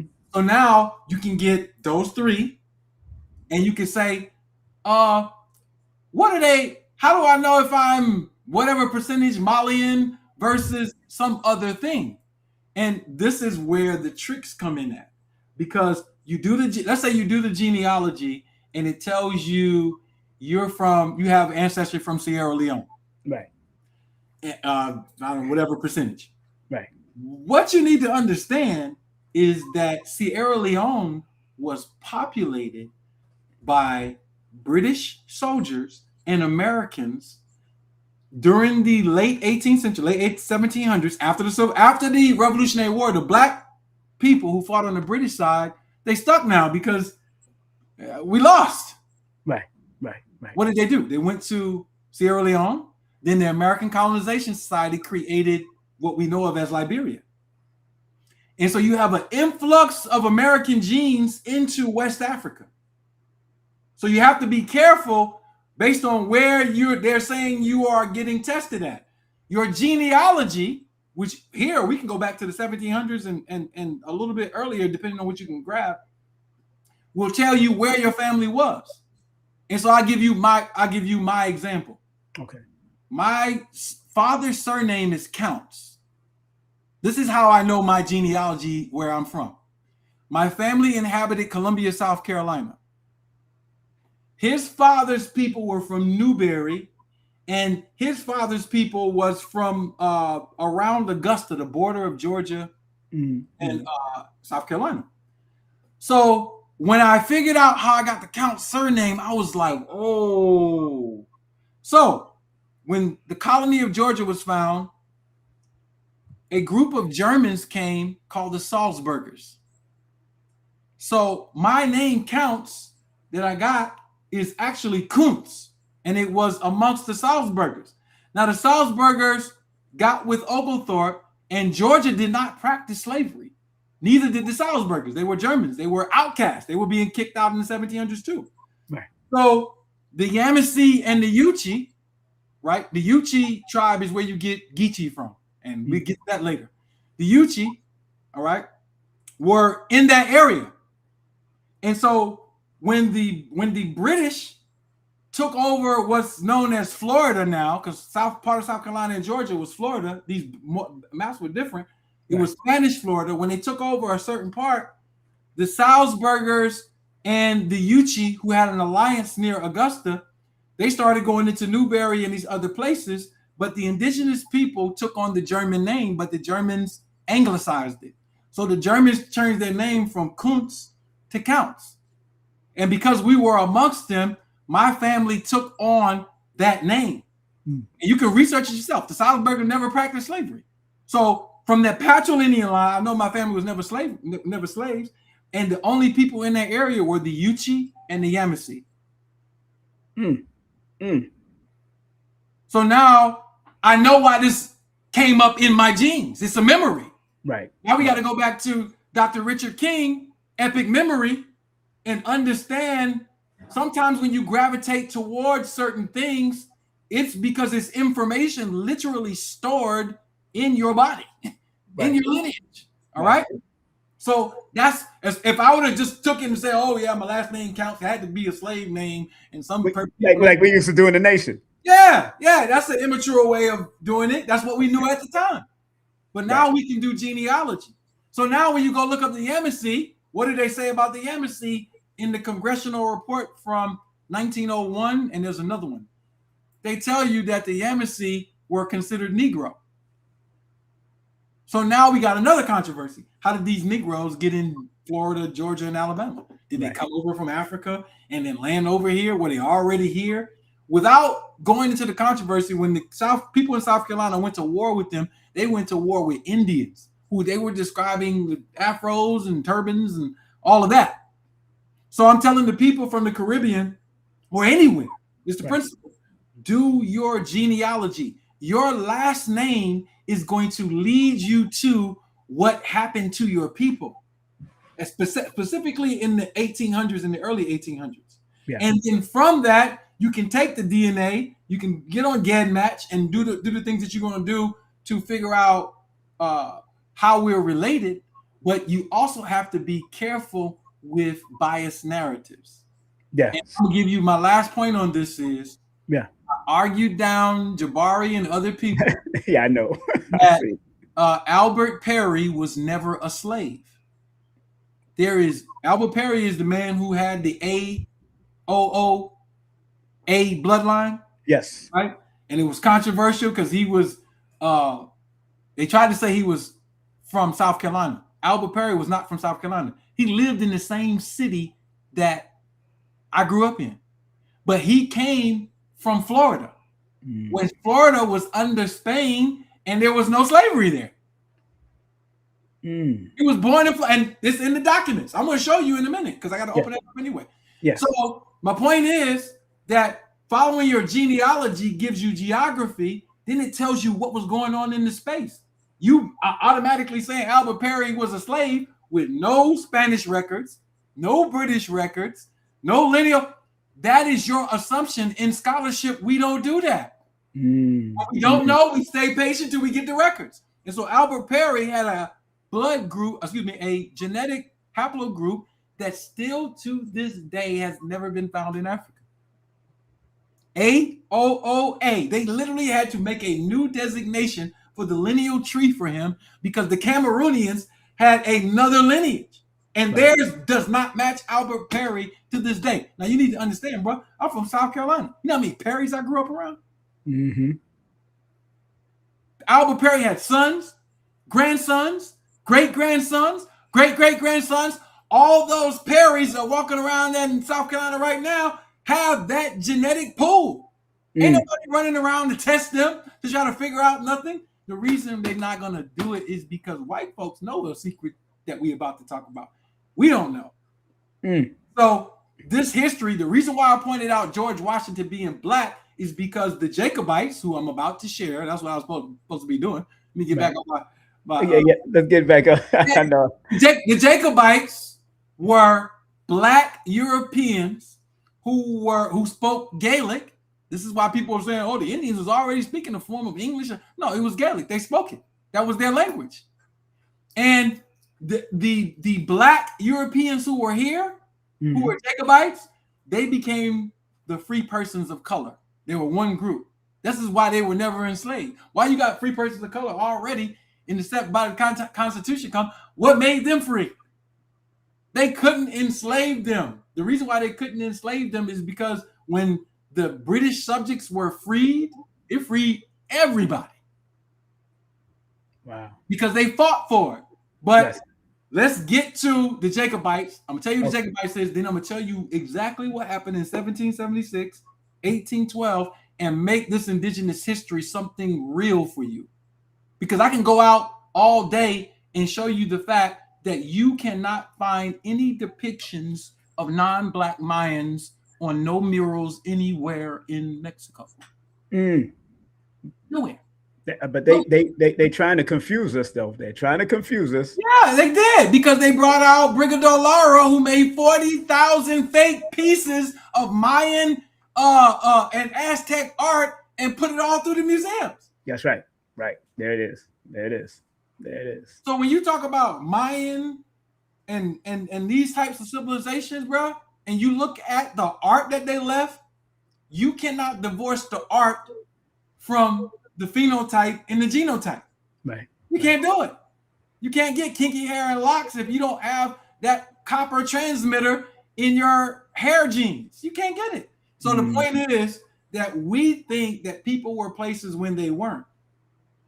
Like the Indians, they're telling you, okay, the Indians came across the Bering Strait. Bro, they'll tell you that there were, if you look at the Indians, most of them now, they look pale on the reservations, chopped off. I have a question for you. If you came across the Bering Strait 15,000 years ago, and modern genetics says the population in Eurasia didn't turn pale until 7,000 years ago, when you came across, you would have been jet black. Right. And you said that y'all ain't interact with nobody till Columbus came. Boy, somebody lying, bro. Somebody lying. It don't fit, the pieces don't fit together because it's a lie. That's all. So let me get to the Jacobites, because that's go ahead. Remind me of that joke with Chris Rock. He said Indians looking like Puerto Ricans. Hey, what is going on, bro? Spaniards. He said they looking like Spaniards. All right. So I got you. I see you. On the Jacobites. I see you. I see it. There you go. So Jacobite rebellion ship warrant. So now this is an article and it's going through this, and you can click on these. All right. But it's going through the fact that let's just read this. I'm gonna blow this up a little bit so you can see some of the words. All right. So whereas Sir Thomas Johnson of Liverpool, all right, in the county of Lancaster, Kent, being under an agreement with us pursuant to articles in that behalf, bearing date the 16th day of April, 1716, to transport or carry at his own proper costs and charges to some of his major plantations in America, such rebels or prisoners as were or should be delivered or offered to be delivered to him or his servants at Liverpool from any of the goals of Chester. So now they're taking the Jacobites, who they're considered rebels or prisoners, and they're sending them to the American plantations. So now I got them in the catch-22 because I got to ask you a question. Right. If they're leaving from England, either they're white or they're black. And you can't win either way. If they're black, there's a whole history of black Europeans being shipped to the Americas that you wouldn't talk about. And if they was white, then you had white people being sent to plantations and you wasn't talking about it. So here's the truth. There was black and white. That's the truth. Slav. And so now on this page, and the pages I'm going to show you, you can go down, right? You can click on the warrant page and it breaks down. I don't know if it's going to come up when I click on it, but if it does, it did. Okay. So yeah, so you can start reading these, and then you can zoom in. It says His Majesty plantations right there in America. Like, that's plantations in America. All right. So they were taking people from Europe to plantations in the Americas, but that's not it. That's not it. Hold on. That ain't it. We ain't got to stop there. Let's see if we can pull up. There we go. All right. Let's go to the next website. I'm going to pull up my next site because I want to bring this home. Because when I start talking about America again, y'all going to say I'm crazy. But I got to set the stage. Right. Some of y'all going to say I'm crazy. All right. Yeah, some people go say. Not all. Not all. Okay, there it is. All right. So let me zoom in on this too, just so you can see some of the words. Because it's obvious we don't understand European history, but we're going to get some help. All right. Colonial slave ships. Between 1650 and 1775, many thousands of Scots, remember, King James of Scotland, Mary of Scots, that's the black Europeans, were banished to the American colonies for political, religious, and criminal offenses. Following the what? I mentioned it, the Civil War. Mm-hmm. Cromwell transported thousands of Scots soldiers to Virginia, New England, and the West Indies. Mm. An additional 1,700 Scots were expelled as enemies of the state. This is their enemies of Great Britain, the state. They're sending these people here. And these are the people who overthrew the colonies. But you don't know that they were black. Right. All right. After the Covenant of Risings, the 1,600 men, women, and children were banished as a result of the Jacobite rebellions of 1715 and 1745. So they had whole rebellions. Around 1715, during events associated with the Jacobite uprising at Preston, 5 years before the birth of well-known Jacobite Bonnie Prince Charlie, we see recorded the individual names of many common people in prison, costing the authorities 2 pence per diem to feed. Can't feed all these prisoners over here. Send these motherfuckers to America. They got everything over there. They got bison, they got deer, they got agriculture, they got corn, they got everything. Thanksgiving. But they were in war, running out of food. Yeah. Literally, they're telling you that. On ships costing £2 per person, they're telling you the price to transport into exile. And in land records, people recorded as real property and sold for cash. This is Europeans being sold. You can't win. Either they were white or black. They were both. So these are all the ships, right? Different ships. You could go on it. But now, let me stop so I can bring it home. Let me show you from my book, ships that left Europe and came to America. Those same ships went to Africa.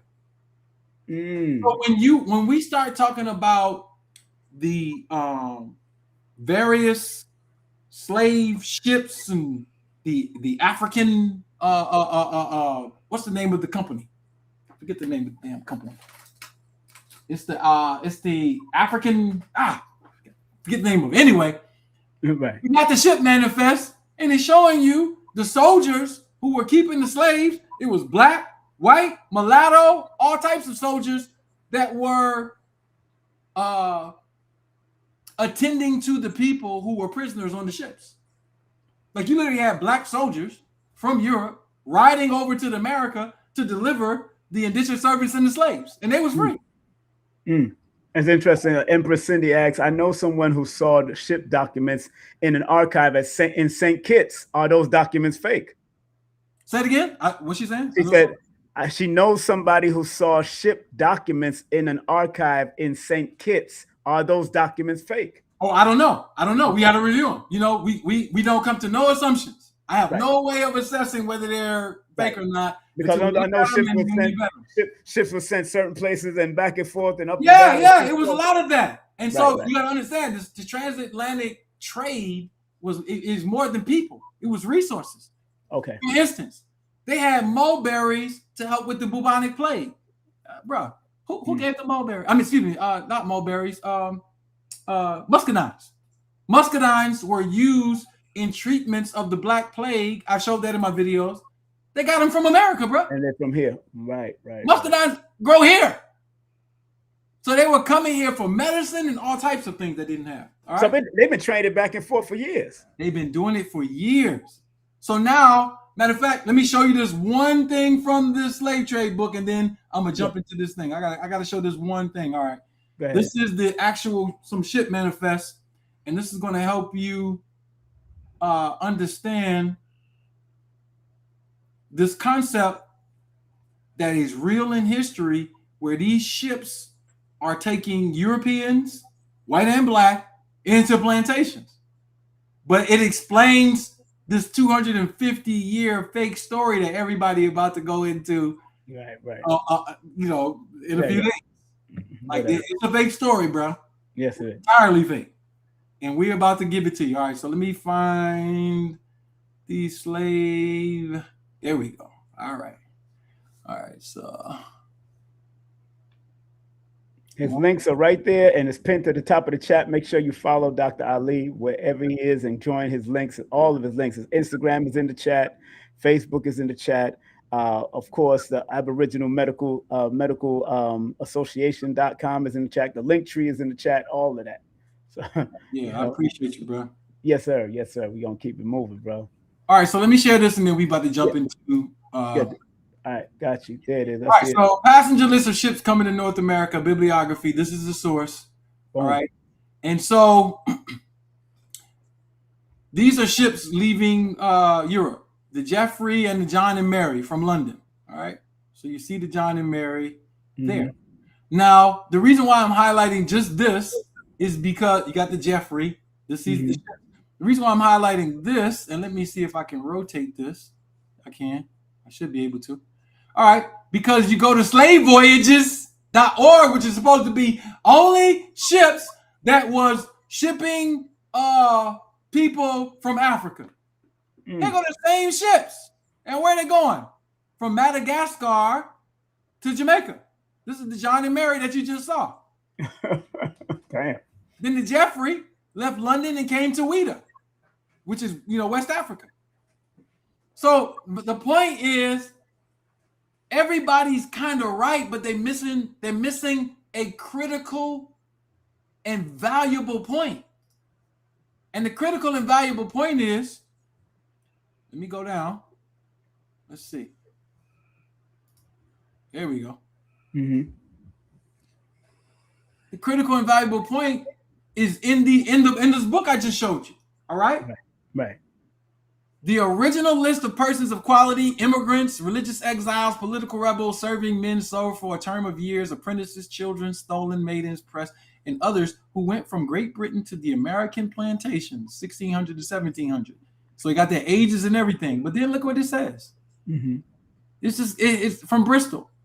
A record of the first settlers in the colonies of North America, 1654 to 1685, including the names with places of the origin of more than 10,000 servants to foreign plantations who sell the port of Bristol, that's British, to Virginia, Maryland, and other parts of the Atlantic coast.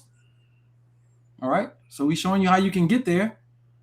And then they was taking children. They were doing all types of stuff. All right. This is Juan Garrido. This is an African with Hernan Cortez. So it would be the equivalent of people bragging about Obama being black.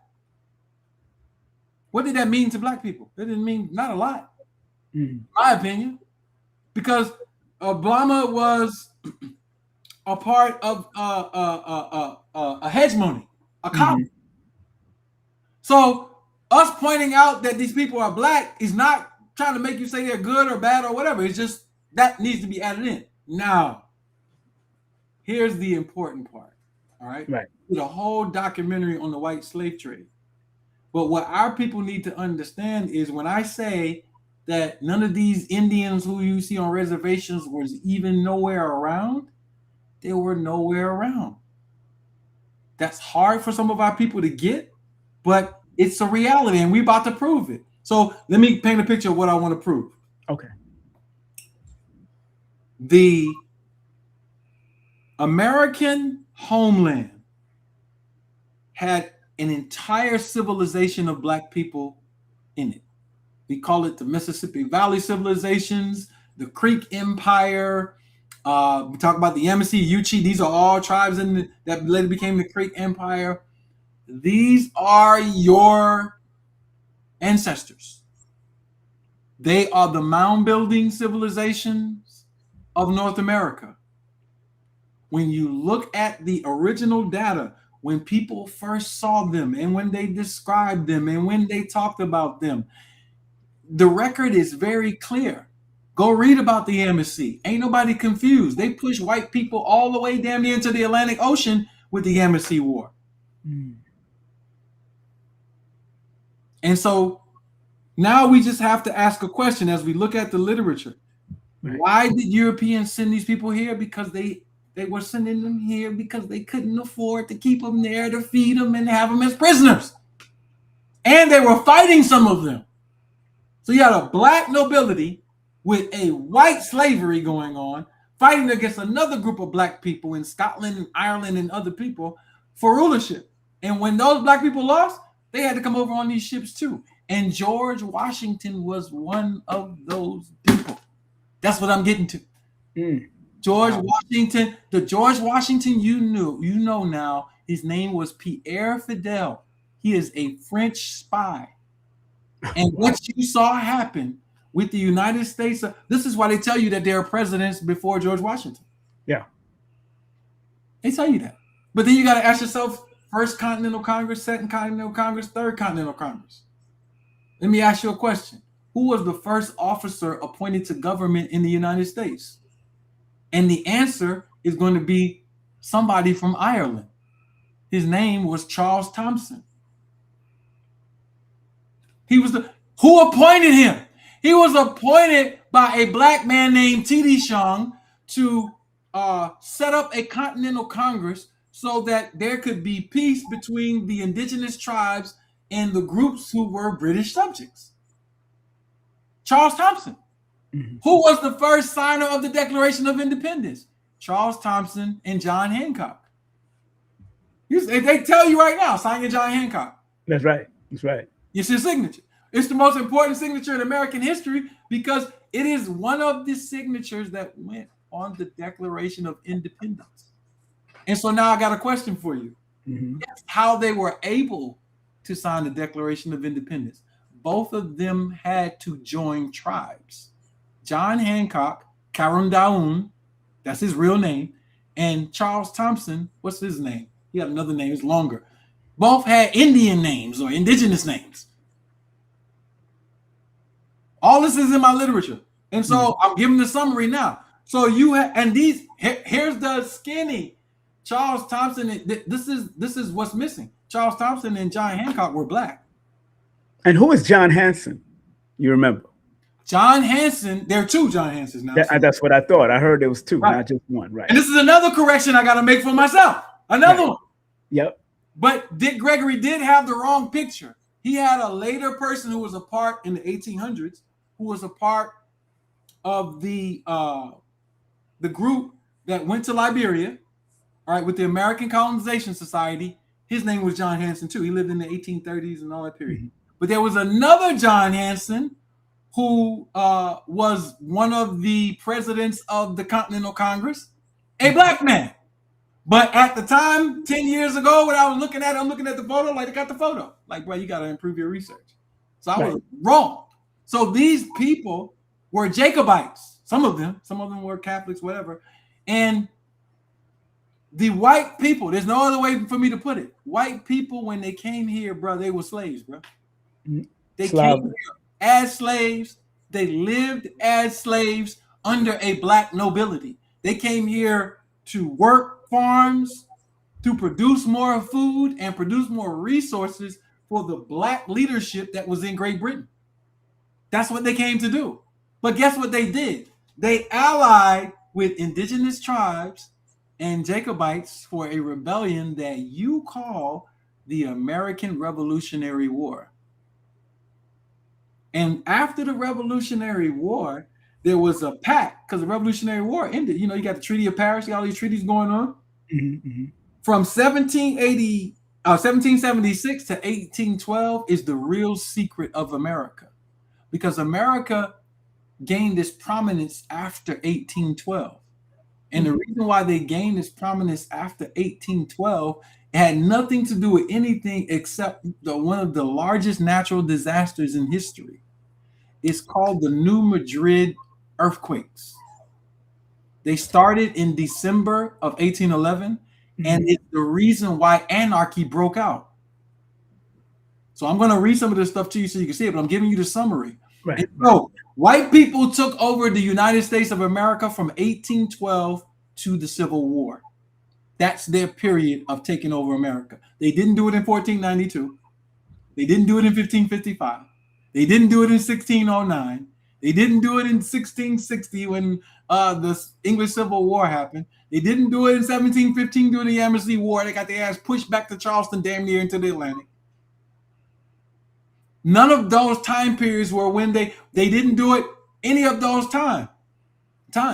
The War of 1812 is actually the most important war in American history because that is where they got a foot up with land expansion and assistance internationally from other parties.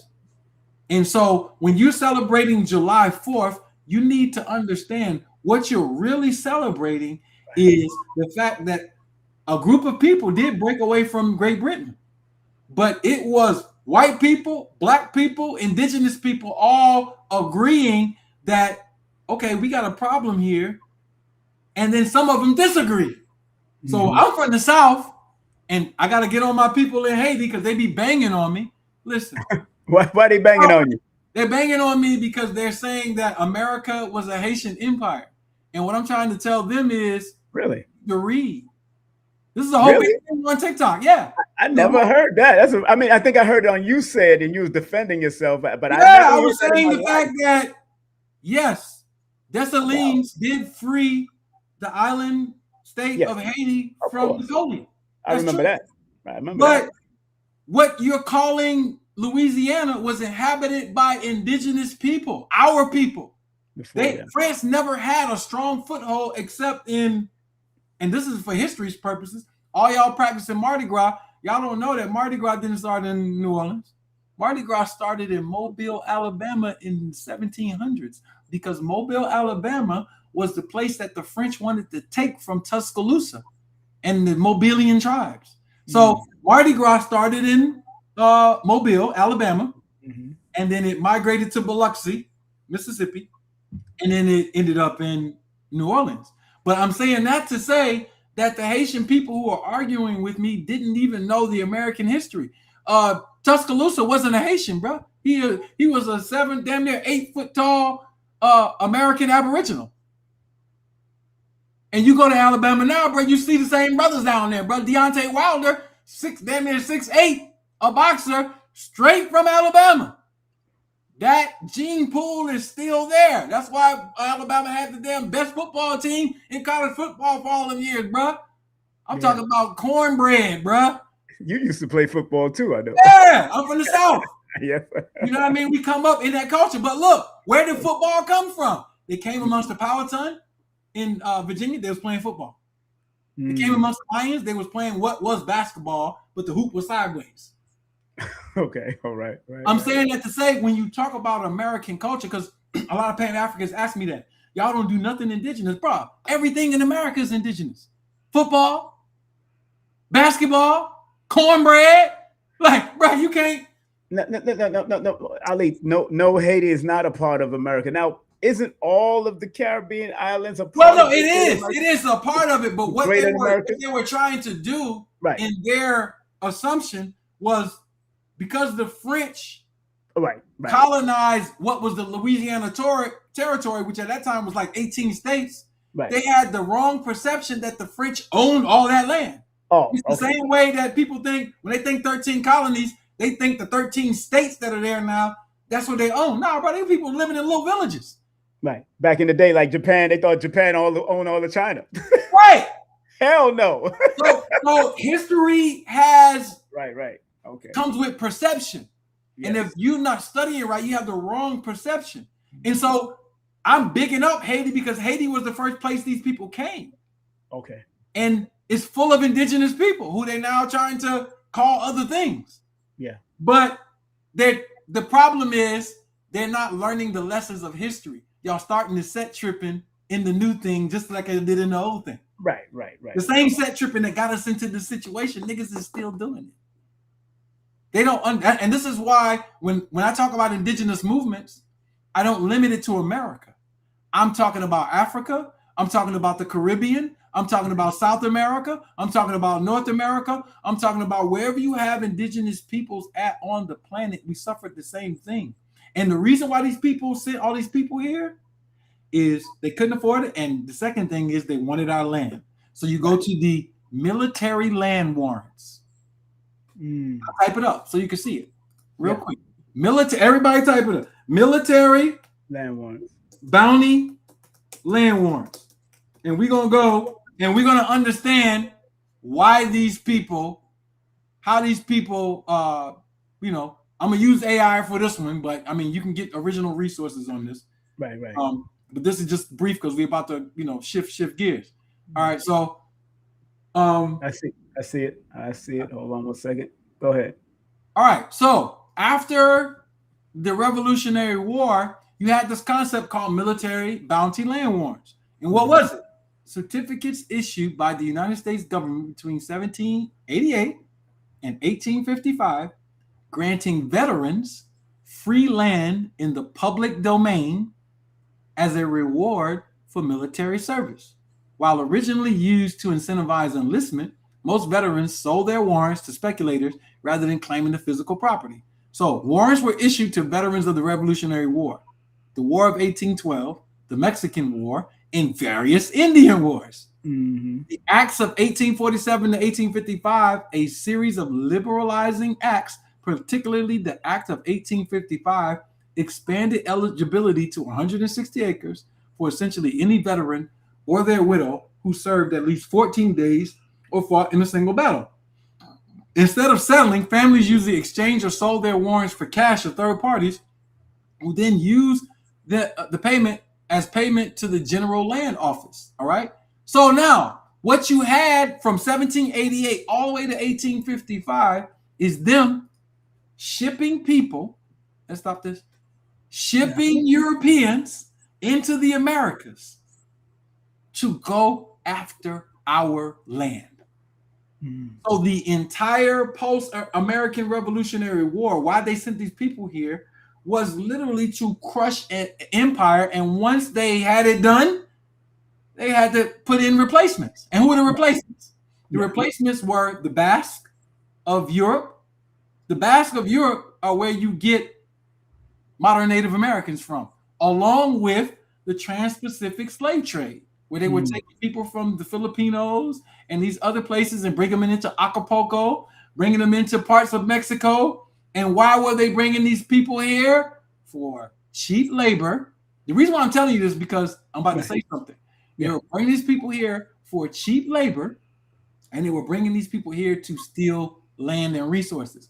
Now, when we come to birthright citizenship, which is a hot topic because the Supreme Court just made a ruling striking down Trump's birthright citizenship, they don't understand this. And I'm going to say this, and I'm going to say it politely. How do you have a group of immigrants telling other groups of immigrants that they can't come here? I don't know how they're doing. The reason why you have it is because the people who are the originators on the land don't even know they're the originators on the land. True. That's how it happened. And so now from 1813, you had something called the Creek Civil War. Most of our people don't even know what that is. But if you're from the South, you need to know what the Creek Civil War is. The Creek Civil War was when they brought in the Filipinos and the Eurasians into the Alabama, Georgia, stealing land. Create a civil war, appoint fake chiefs. They even had a group called the Order of the Red Men, where white men created a secret society to learn how to be Indians. They showed that in movies. 1834. Yeah. And so what the picture I'm painting for you is, just imagine this. You go to the black community anywhere in the United States of America, and it's like everybody got a secret. And the secret seems to be, oh, plug yourself into the economy of their neighborhoods and etc. Whether you're Asian, whether you're Arab, whether whoever you are, and you're going to make money. Do you know where that model was borrowed from? That model was borrowed from how they invaded America.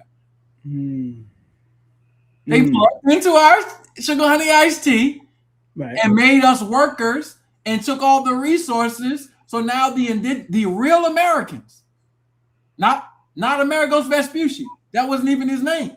Right.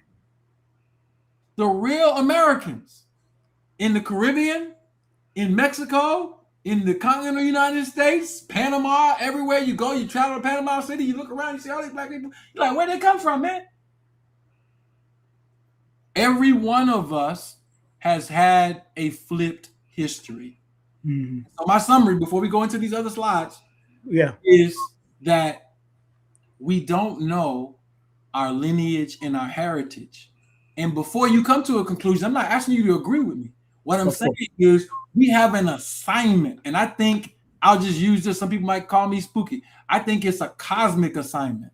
And the cosmic assignment is the world will stay in trouble until we vet through our own lens who we are as a people, and then come to the world and don't ask permission. Don't let nobody tell us nothing. If you come to the conclusion that we're African, I stand by you and say you're still indigenous. I don't care what you say.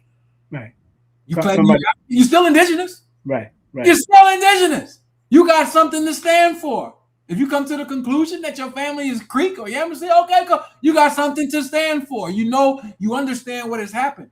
And how you're going to fight back is actually easy. It's how you were defeated. People think we were defeated by guns. We were not defeated by guns. We were defeated by treason. Internal fighting. Infiltration. Breaking up of families. Yep. Literally. Yep. And it's the same way we get done today. Yep. Family is no longer important to people now. But family is the first form of government. It sets the economic temperature and it leaves genealogy. Down south, the reason why I'm so interested in history is because I used to flip through photo albums and I knew who my great-grandma was, my great-great-grandma was. Yep, me too. Yeah. Genealogy. That's a black thing. Yeah. Because after we went through these wars, our great-great-grandmothers and great-grandmothers knew we gotta let everybody know who you related to because they broke up the family. Yeah. Somebody's coming at you saying no, thank you. FBA only for Americas. These other groups hate on us. I remember Ali said Caribbean people. They don't understand what I'm trying to say. See, you didn't listen. They didn't listen. I am for indigenous people all over the planet. That doesn't mean I'm going to fight for their politics. They got to fight for their own politics. I'm not about to jump over into Africa and deal with Africans and fight their political battles. That's for them to fight. So I agree with you, FBA. But I'm just saying, you can actually say there's some Africans that are against us and there's some that aren't. Yeah. That's a real thing. That's why I think it's important to have alliances. You have to have alliances. I mean, I always say this, people don't know that Assata Shakur was the best example of keeping alliance. She wanted to go to Africa and do this whole exile.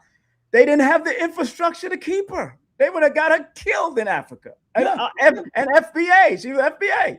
Yeah. But she went to Cuba and lasted until she passed on. Yeah. So that's alliance. Yeah. But see, the internet has made people strange. Yeah. They don't know what connecting with real people is anymore. People don't even go to events that much anymore. That's why we have events. But my point is, they're missing. Okay, FBA has a goal. What's FBA goal? The goal is to protect foundational Black Americans. And they should. Absolutely nothing wrong with that. And they should. But here's the thing. Right. How are you going to execute your strategy? Because inside of FBA, what you could have is you could have a civil war eventually, where some people agree. So you got to understand what I'm talking about treason. When I'm talking about treason, I'm talking about there are certain rules that you don't break. And one of them is once you have a jurisdiction, you have rules to govern people. What is the FBA Constitution? What is the moral code? If you commit a crime in FBA, what is the punishment? Do you have a drill society? I'm just saying, y'all, black people on this planet got to grow up. We're acting like children arguing over somebody else's internet. Right. And then when it's time to make things happen, it's still an internet argument. You got Tariq versus Umar or whatever. Y'all want to see WWF. Bruce Lee versus Chuck Norris, right? Yeah. Meanwhile, the problems are persisting. So now why am I saying that? Because now I'm going to big up our tribe. Because regardless of what people think, we have our own courts, literally, for years. You've always had tribunals. You've always had tribunals. Yeah, I done been in court. I got sued in the trial before I had to show up and defend myself and do whatever, pay a fine or whatever when I was out of order. But I'm just saying that to say you got other groups of people who only been on this planet for a short time operating jurisdictions and governance, and our people can only argue online. And so the academic part that I'm sharing, yeah, it's great because I'm about to show some more slides. But I want you to keep that in mind because I'm about to show you how we got conquered. How we got conquered is the shit that we're doing today. Backstabbing your brother, backstabbing your sister, not having some type of integrity. This is why I loved when I came into the Nation of Islam because they had order. I'm not going to say they lost it or whatever, but there was a system of rewards and punishments for the loyalty factor. Right. And so we have to reconsider how we are interacting with each other because how you going to hate somebody from the Caribbean just because they from the Caribbean? Like what, bro? Are you retarded? Makes no sense. It doesn't mean you have to go to Haiti to try to enter on their politics. And it also means you do need to distinguish between Haitian Americans and foundational Black Americans or Indigenous Black. There needs to be a distinguishment because that is historical. We have unique. I think Ali, I think the major problem is that even, back in the day, even while my grandmother came in the late 40s as a midwife and a nurse into the 50s, there was a big promotion from America into the Caribbean to bring nurses and doctors here. Right. There was a big promotion. So look, it's oversaturated in Jamaica. It could only hold 2 million people, really. So people want to get out. They're going to go. So, I think that this goes back to the point about the birthright citizenship thing. Exactly. Because now Trump, all right, white people will say the 13th, 14th Amendment was for Black people, right? Mm-hmm. Okay. If the 13th and 14th Amendment were exclusively for Black people, let's pull up the Pacer accounts where white people are using the 14th Amendment for protections of their businesses and persons from discrimination and other stuff. Like, no, brother, you're what kind of argument are y'all having? Y'all not having a real argument. So their argument is people are bringing children here, right? Having the children on the land and getting what's called just solely rights to be here, but they're doing it illegally. Well, if that is the case, then all white people got to leave. Because y'all did the exact same thing. Yeah. I'm just saying in legal theory, it's not going to happen. But I'm just saying in legal theory, if that is the case, then everybody who is not indigenous does not have a right to be here, bro. That's right. And so now we got to flip it and change that. What we need actually is we need our own indigenous jurisdictions as Black Americans. Now, when we interact with our people in the Caribbean, this is how it can operate. And this is a simple way. Let's say we get one of our tribes in the BIA, whatever one we want. and they say, "Oh, Haitians can't be here. So and so can't be here. Your TPS is expired now." If we got our 21,000 acres back in Western Georgia, we'd be like, "Oh yeah, y'all come over here. Y'all come over here. Y'all want some jobs? Y'all want some work?" We are not thinking governance. That's the point that I'm trying to make. We're thinking beefs and rap battles. But that's what they're doing with China and Japan. China's going into Caribbean country, building infrastructure, Right? having their own community, But in the the Caribbean, in Africa. Yeah. They But negotiated the reason why China is doing that is because Chinese people, Asians, have the highest marriage rate and the highest wealth rate in the United States of America. That permeates over into their business. You got stable families, children growing up with good education. They have a nationality, and now they're being resourceful. You want to make improvements with single parent homes and rap battle beef in the community, bro. Like, bro, my point is, the reason why I came on here tonight is to tell you our future rests in our ability to do three things.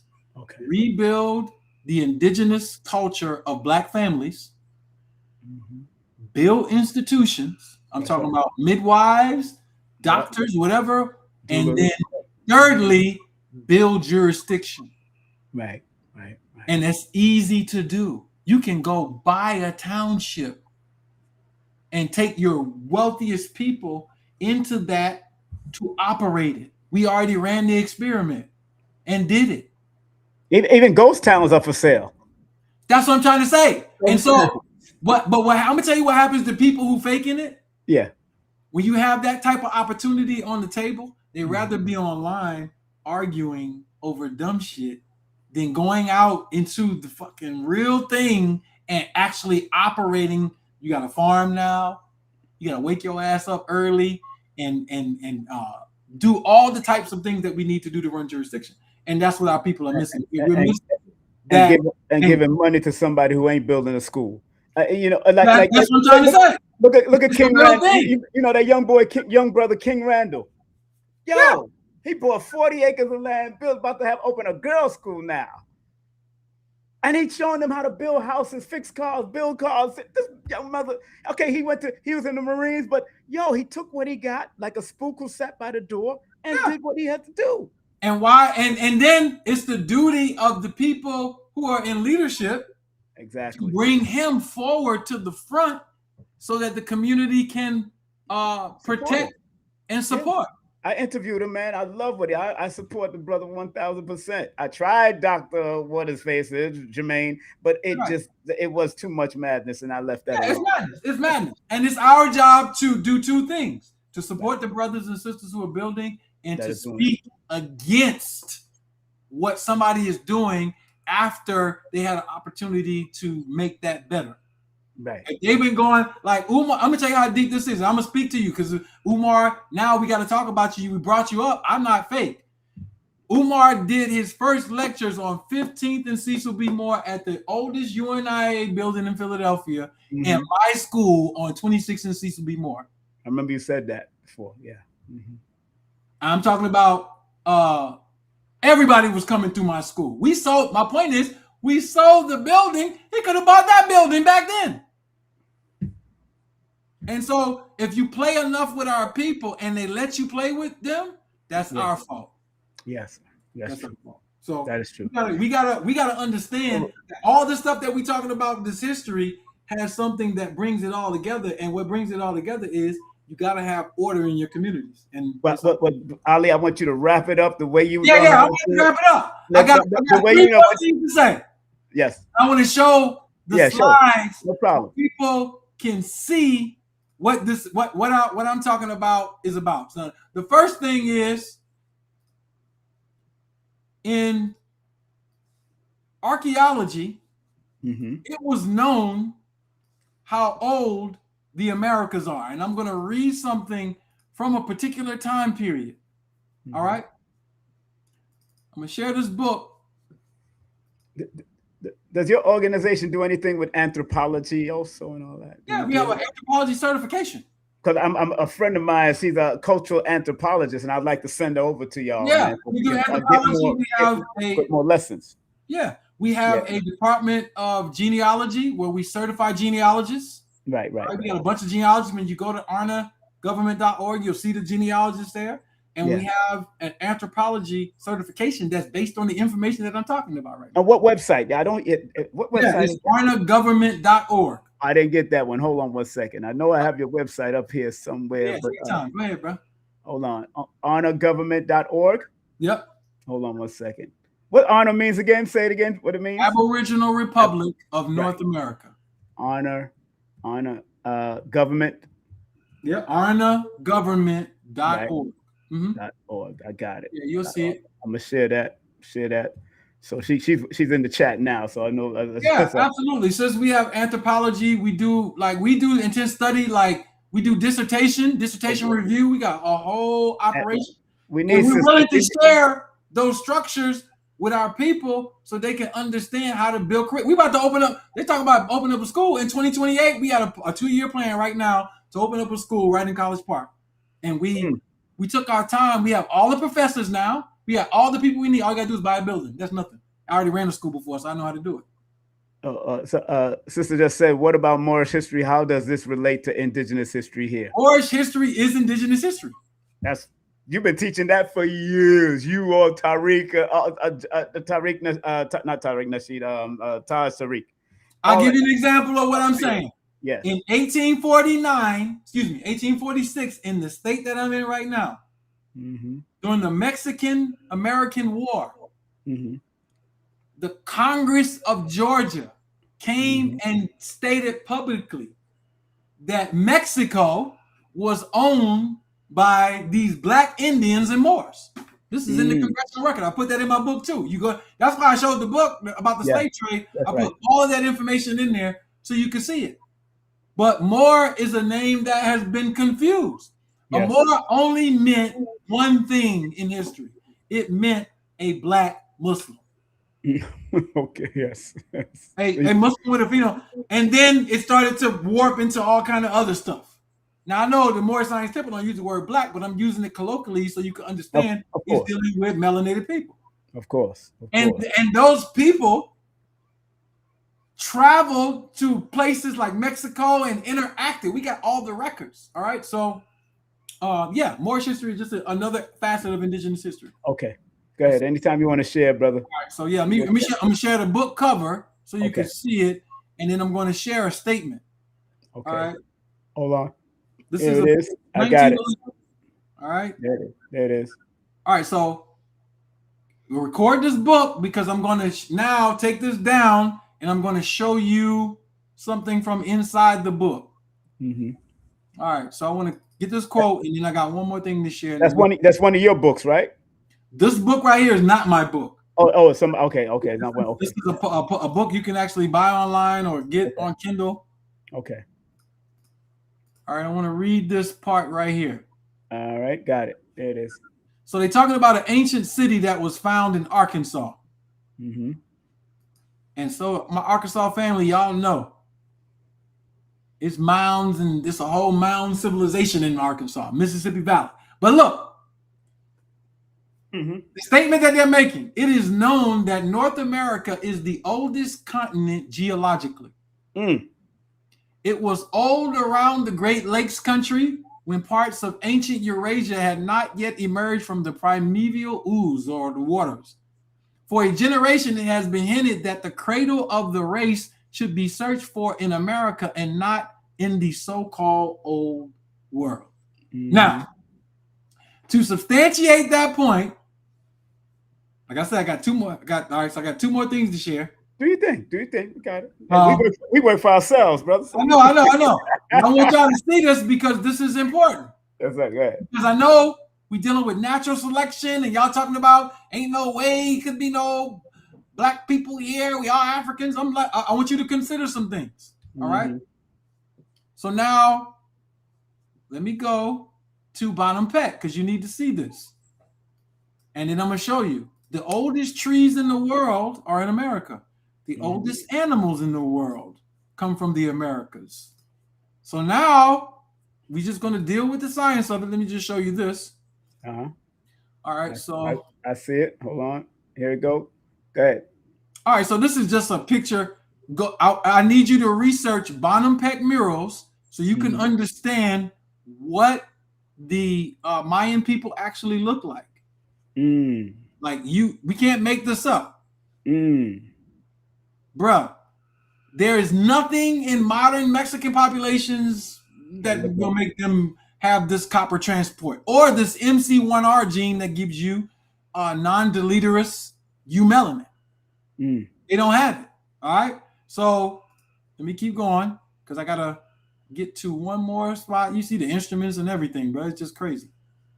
Hold on. But I want to get to this part about the trees so I can read it. Even with the fact of head cranial deformation. Mayans, and who do you see right here? Egyptians. They say the Egyptians. So they have the similar. No, they talk to each other. They shared, they traded, they interacted for thousands of years before any of this.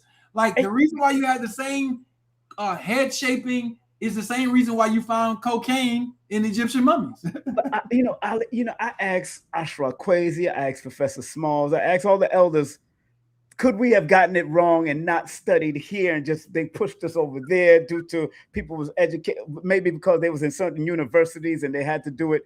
I asked them this, bro, and because everybody like to say, "Oh, I'm not going to give up Africa. I'm not going to give up Africa." You don't have to. See, the thing about it is, ain't nobody telling them to give up Africa. They talking to the wrong people. We're asking you to continue to study. Keep the alliance. That's all. Keep the alliance. We're asking you to continue to study. Right. Ain't nobody over. See, there's a whole large population that's dissing Africa. I'm not a part of that shit, bro. I will never be a part of that because it's stupid. You can uplift the education that you have and understand your indigenous heritage if it's there without denigrating Africa. That's stupid. Right. So that's the cocaine mummies. This book is available on honorgovernment.org as well. But I want to show you, that's not what I wanted to show you. I want to show you this. Big up to the late, great Runoko Rashid. He used to take people everywhere. He's seen melanated people. Yeah. Ironically, today is Tariq Nasheed's birthday. Oh, happy birthday to the brother. Happy birthday to Tariq Nasheed. And keep fighting, bro, because you've been around, you've been educating the people. Yeah. You're going to get, he already know this. You're going to get heat for being unique and trying to do something different, but keep it up. So this is the top oldest trees in the world. Like, look. Wow. I ain't dissing Africa, but do you see Africa? No. So my point on the first point, when you come to the geology, I'm not even going to do the animals. We'll come to all of that later. People probably say, where did you get those notes from? Where did you get that from? Where is that coming from? Okay, yeah. And I just showed it. I can show it again. This information was collected by scientists. And let me see. Okay. I can get the study. Well, they even said horses was here first too. Yeah, they were. Because I was watching even on PBS, they were saying the horses was here tens of thousands of years. Then they had to go to I think Arabia and ship those horses over to breed them over and all kinds of stuff they was talking. Yeah. When you think about the old world animals, like the oldest dog come from the Americas. Wow. All elephants come from the woolly mammoths. The saber-toothed tigers became the lineal lines for many of the modern cats. Wow. Let me get the source for you, though. Yeah, and I guess technology has been on us for a long time. Right. They tricked us, and I got it. They tricked us. Right, so that study was done by the USDA Forest Service. Okay. To calculate the oldest trees on the earth. Wow. So you can go directly to the USD Forest Service, and they'll have all the information about the oldest trees and all of that. But what I'm trying to get to is we don't have to depend on people who have a history of warping history for their benefit. There it is. We have the scientists now. We have the people now where we can biasedly do independent studies on what we're calling human evolution, plant evolution, etc. You can't have animals without trees. Yeah, exactly. And I see the debate that you had on Sonetta where they keep on pushing Darwin, when we knew he had a bias. Oh yeah. Darwin had a bias and he was wrong. Natural selection, at the way that they have advocated it, it's old, brother. It's not something that is sustainable. Mm-hmm. And I mentioned the geology and the history with the people to come to the people. Mm-hmm. Mm-hmm. It's very possible, and we haven't proven it yet, but it's very possible that the entire story that you've been given about human evolution is wrong. One part we do know is that all of the extinct hominids that they're pointing to, mm-hmm. Okay, how do you go extinct? You don't have the fitness to live. Mm. You can no longer reproduce. Yes, sir. And if you can no longer reproduce, that's telling the society around you or whatever that you had missing elements or something happened. But when we look at the actual skulls and the other things, it looks more like microcephaly and disease than it does a whole nother human line. Yeah. And so we have that on board. But my point is, the points of history that we have been given about the origins of people, mm-hmm. the history of people, is wrong. Mm. You cannot bring any proof to prove the Bering Strait theory. It goes against all the other sciences that you're teaching. You can definitely not ignore the Trans-Pacific slave trade that brought a whole bunch of Filipinos and other people who have a matching genetic profile with the current Mexican populations and those other people. Mm-hmm. You cannot ignore the fact that in the 1800s, a large level of Basques were imported into the country, and other Europeans, but Basques specifically, who became lead tribal leaders amongst the Choctaw and the Cherokee. Literally. Mm-hmm. I did a video the other day showing how they were making Russians, Indigenous Americans, Italians. Mm-hmm. So the point on that is we have to study. Right. If we're not going to study, and the last point is, yes, sir. I would love to come back, of course, and do a discussion on the period from 1812 to 1860 to ground in a very, very scholastic way how our people lost their knowledge of who they were. I heard Jabari say something interesting. Right. He said that the 5 civilized tribes enslaved our people. Mm-hmm. Are a part of them. And I have to agree with you, Jabari. You mm-hmm. are 100% correct. The Cherokee, Chickasaw, Choctaw, and the other tribes, 5 civilized tribes, did enslave us. The only problem was they weren't indigenous themselves. Let's do that on August the 5th, sir. I got you. I put it in the calendar right now, right in front of you. I'm locked in, bro. I think once I do that one, it will make this one more clear. My word is bond. Let's do it. Well, look, brother, I thank you for sharing. Thank you for bringing me on, brother, to the audience. Hopefully I shared something that made you want to study. Not believe me. Not believe you. Study. Research. That's right. That's right. No, you did a great job. Any closing words for the young people, the middle-aged people, and the vintage people, please? Look, all I'm going to say to our people is this.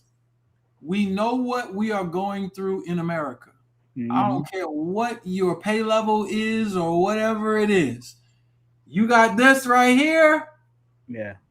You're going to be a part of the psychology that has developed on this land. The best thing that you could do is be a brother and sister to your people. That's right. We've already been through a lot of stuff. We're going to disagree. Leave the coons alone. Leave the coons alone. Right? They're going to be coons in our culture. And the reason why you need to do that in business and in the personal life is because nobody fucks with anybody who they can't trust. That's exactly. And so the reason why morality is superior to even knowledge and intelligence, the reason why morality is superior is because it builds trust. And trust is the way that you can actually get a society to get on the right path. Right. All right. And without that, you're not going to have anything. You have a bunch of niggas trying to scam each other, trying to be smarter than each other, trying to be compete with each other and suffering from the same condition that we want to get out of. So the best thing I can tell you to do is learn how to breathe and be a brother and a sister to each other. I'm back in New York. I had to come back to New York. My mother had a stroke, my brother, and now she's recovering well. I got the Brooklyn Public Library. I got venues now. Let me know when you want to come back. Hey, bro, anytime you want to set up something, hey, I told people I went away to go research. Yes, I'm back outside. I'm back in town, man. I'm locking things down again, because I want to bring people out. I haven't been to New York in 11 years. Well, I came one time because I came to some fights or whatever, but I haven't been to New York in about 11 years. So yeah, I'm down. And the last time you was in Nicholas was when Professor Smalls and we all. Oh yeah! Oh my God! I think your former wife was there, and we was all in the building, man. Big up to her. I got to get her back on. Yeah. Listen, the sisters is still cooking, bro. Yes, she is, and I love what y'all are doing with the children, man. They looking good. They looking strong. They playing instruments, man. Oh yeah, that's my youngest. I'm so proud of that. I was like, whoa! Yeah, go ahead. I sat that boy in front of Michael Jackson and all type of stuff, and he just asked me when he got 9. He asked me for a violin, and he taught himself. Whoa! Like, people don't understand. My son did not learn and know a cat. He taught himself how to play at home, and then of course, we got introduced to the whole world of music. So, of course. Ain't nothing more important than family, bro. Big up to shout out to all of them. And you, brother, thank you so much. Let me give you a well-deserved round of applause, my brother. Oh my goodness, I pay for these applause. So we do what we do. To the top of the chat, family. Support him in every little thing, everything that he does, every little thing that he do. You better support him. Indeed. And continue to support King Simon, bro. He's been putting in work for all of us. I was a young boy on the scene when I came on the scene. He was already cooking. So I'm thankful to him and all the other brothers that have been promoting alternative education for quite some time. Ali, I tell him, man, out of all the promotions I've done, I might have 2 or 3 bad apples, but out of all promotions, I've done a lot of great people, man. And you're definitely one of them, I'm man. one of them, bro. They came out of them schools, bro. Yeah, you definitely came out of school, and we kept the unity even when we was at the National Black Theater. Y'all about to go in. Yeah. Kept the unity. It's all good, bro. I'm just blessed that we still here. We have our sound minds, and we can still be a resource to our people, bro. Exactly. And remember, family, honorgovernment.org. Make sure you go to honorgovernment.org. I forgot to put that up in the chat, but I got it in the chat now. Love and respect you, man. Thank you, man. And I appreciate you. I hope to come down to one of your events, because I know when do you do your events? Our next event is the summit, August 14th, 15th, and 16th. Oh man, I got a workshop that weekend. Queen of Four got me in for her thing. Okay, but yeah, you'll see it online, and we'll be streaming and stuff. And we got other events that's coming. In the fall, we do the balls and all of that. So yeah. Let me know about the ball. I know I can't come for this August, but definitely the ball, because I got my grandchildren and children are still down there, so I can definitely come on out there. All right. So love and respect, thank you, man. All the time, man. Appreciate you, man. All right, peace. Yes, that's my brother. Y'all ain't gonna have me fighting my brother, man. Let's give him and all of you that came on, man. I gotta go to that Aboriginal Summit. I definitely do have to go to that if I can't make it for the 14th. Because again, that weekend of the 14th, y'all know I am one of the speakers for Ascension Ceremony for Queen of Four.com. I'm there, attend Ascension. So I'm gonna be with her this weekend, family. Come on out. If you are in Brooklyn, New York, or the surrounding areas, we got the new location for the International African Arts Festival. I'm gonna be one of the MCs for the first ever.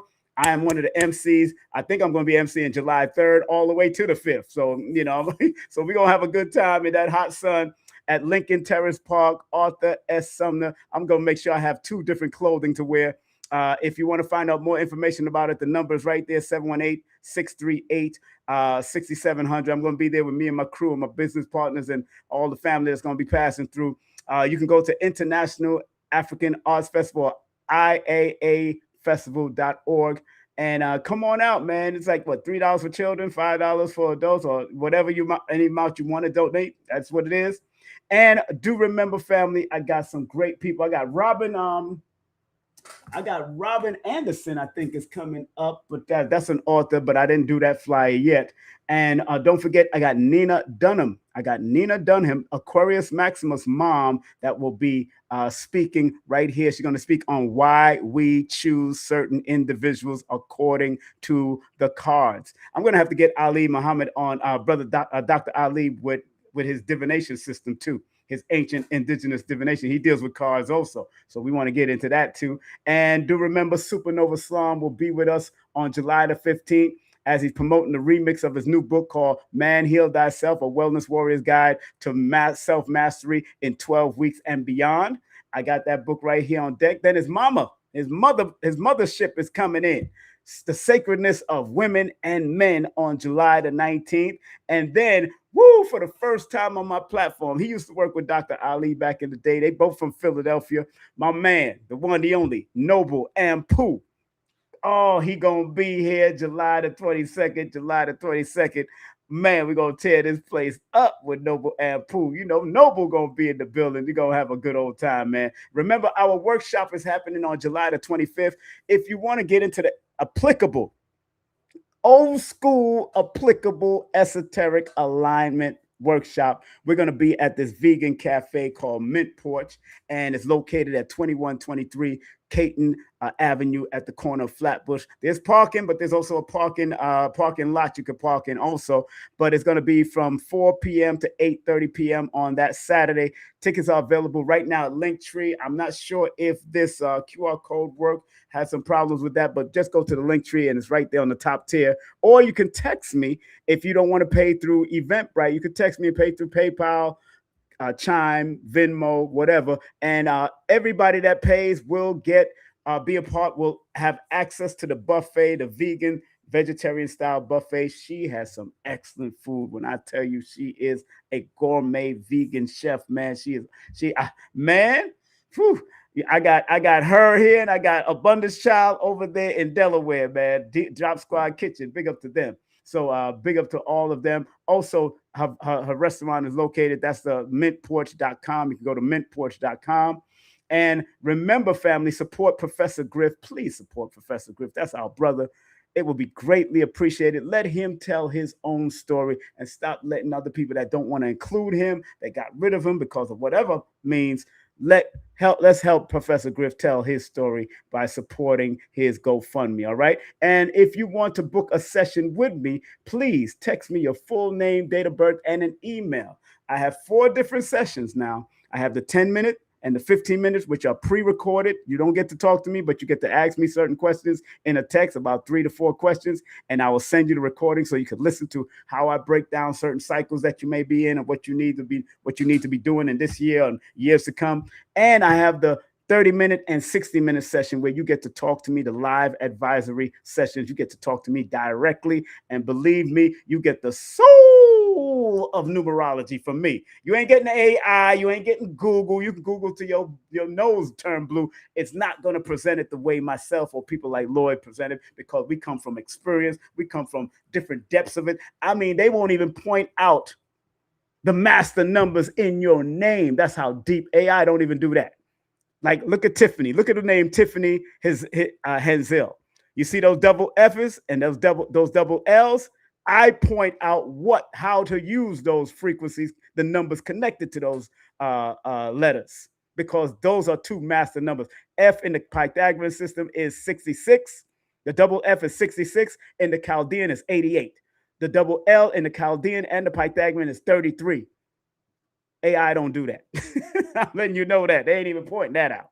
They don't. And I show you how it enhances the meaning of the name itself, because that's what I do. You know what I'm saying? And so make sure you support that sister Tiffany. She got a great book called Stimulation, Poems for the Soul.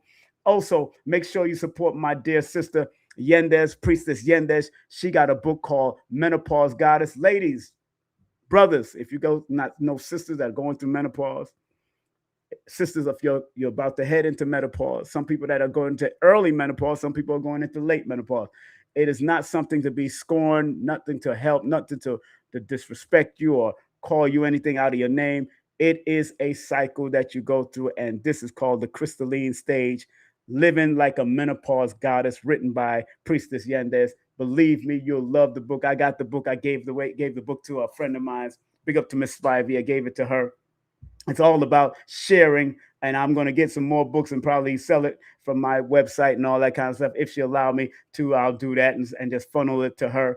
Also, if you do want to ever write your book, family, those who have books inside their very soul, contact my sister Susie's Script Services. She can help proofread. She can help copy edit. She can help line editing. She can help developing editing. She can help ghostwrite. She can help take you straight to print, whether it's on Amazon or graphics. She could take you to independent publishing. If you don't want to use them, you could use Lulu. You could use other people, whatever. We can help you do that. I'm in partnership with her, so I'm going to make sure your book goes through, but make sure you call her for consultation. If you really want to write a book, seriously need help, boom, this sister can help you, and she's very reasonable. We're going to make it happen for you, all right? And get all my books on Amazon also. All my books are available on Amazon. All the books you see behind me, plus the red one right there, those are available on Amazon right now. I will have some at the International African Arts Festival. The only books I have right now is these two books at the International Arts Festival. No, Numbers Are Simple, People Are Complicated, and Numbers Are Simple, Children's Health is Important. Those are the only two books I'll have at the International African Arts Festival, okay? Those are the only books I'm going to have. I'm just letting y'all know that right now. And of course, the International Arts Festival is at a new location. Do not go to Commodore Barry Park. Come on up to Eastern Parkway and Buffalo Avenue and those places. That's where we're going to be at. Lincoln Terrace Park, where the brothers be working out at, where Blue Pill, when he comes to town, he works out. Blue Pill is supposed to be coming into town also. That's July 3rd all the way to the 5th. We're going to be in the building. Big up to Lloyd Strayhorn. Make sure you support Lloyd-Strayhorn.com, astronumerologist and palmist. He does it, and check out his YouTube channel. My son has a great recording studio. They just did something with Primo and I think Nas and a whole bunch of people, man. So big up to my son and his whole team over there doing great work, a mixtape for them. Also, you can also learn some of this, get the introduction to numerovation by going to the Udemy, and make sure you take the Udemy course called Numerovation. All right, just put in that word Numerovation. And I got to big up my dear sister Nicholas and her brother Nicholas Cultural. So make sure you support those two stores and tell them that King Simon sent you. All right.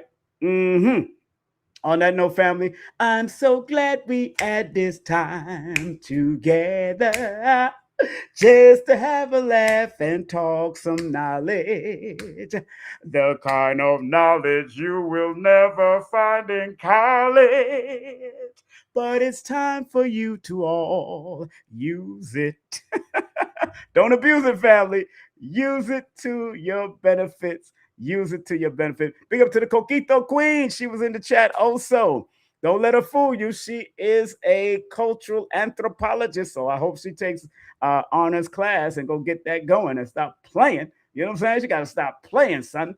And of course, I will be with Queen of Four from the 14th all the way to the 16th. Her birthday is the 13th, so I'll be there hanging out with Queen. We're going to have a great time. And if you want to hear my audiobook, family, go to my membership. My membership is providing my audiobook. If you want to hear it, and if you can't read or you don't want to read, you want to hear me talk it, that's my first ever audiobook produced by me and my son, Prince Imagine, from Green Studio NYC, of course, from Green Studio NYC. Also, if you want to rent a venue, you can rent that venue at Green Studio NYC, or you can rent Nicholas Brooklyn to do anything. I just contact those people to do anything. So remember what the late, great Dr. Khalid used to say: regardless of land, label, or language, there's but one God. Remember what the great Dr. B says. He's still alive with us. He says, I forgive myself, my family, and others for imperfection, and I am thankful for my life. Remember what the late, great Dr. Blair used to say: please, universal creator, know in my heart that I love you. Please protect me and this planet on which I live now. Please open up my mind, my spirit, and my soul to receive only truth and your love now. And remember what the late, great Maya Angelou used to say: and still we rise. Keep rising to the top, family. I'm going to keep on rising to the top. I need you to rise to the top. Let me give y'all a well-deserved round of applause. I want to thank brother Dr. Ali for coming through, man. We had a good time. A lot of information, 2 hours of information. peer review, sourced up. He showed it. He showed books. He showed information. He showed it. He knocked it out the box. Make sure you support the brother. His links are pinned to the top of the chat. There's his links right there. Peace out, family. Remember, I love you because I love me. Take care. You've been watching King Simon Presents Only Quality People right here on YouTube, baby. KSP TV Media or King Simon Presents right here. Take care.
From the roots where the earth still speaks, to the fire where they always breathe. Hands of wisdom time can't erase. Every drop got a story to say. Slow it down, feel the rhythm inside. This ain't rush, this is sacred design. From the soil to the soul to the light, what you hold is a gift of life. You are, feel it in your soul. Give it, let the story unfold. Ancestral power in every drop. This that legacy, this don't stop. You are rooted deep in you. Give it, yes, pure and true. Not something you drink, you receive. This that energy you believe. Hey, hey. Ooh, Luani. Hey. Oh, Luani. Give it. This is where your elders hit and drums sing perfectly. As a woman of a certain age, there comes a time when our bodies begin to speak, to shift, to change, but not about something that's ending, but about becoming more aware, more attuned, more seasoned, and more aligned with our truth. Women are opening these pages and remembering themselves. This is more than a book. This is a return, a remembrance, a chrysalis opening. Living like a menopause goddess. And this is only the beginning.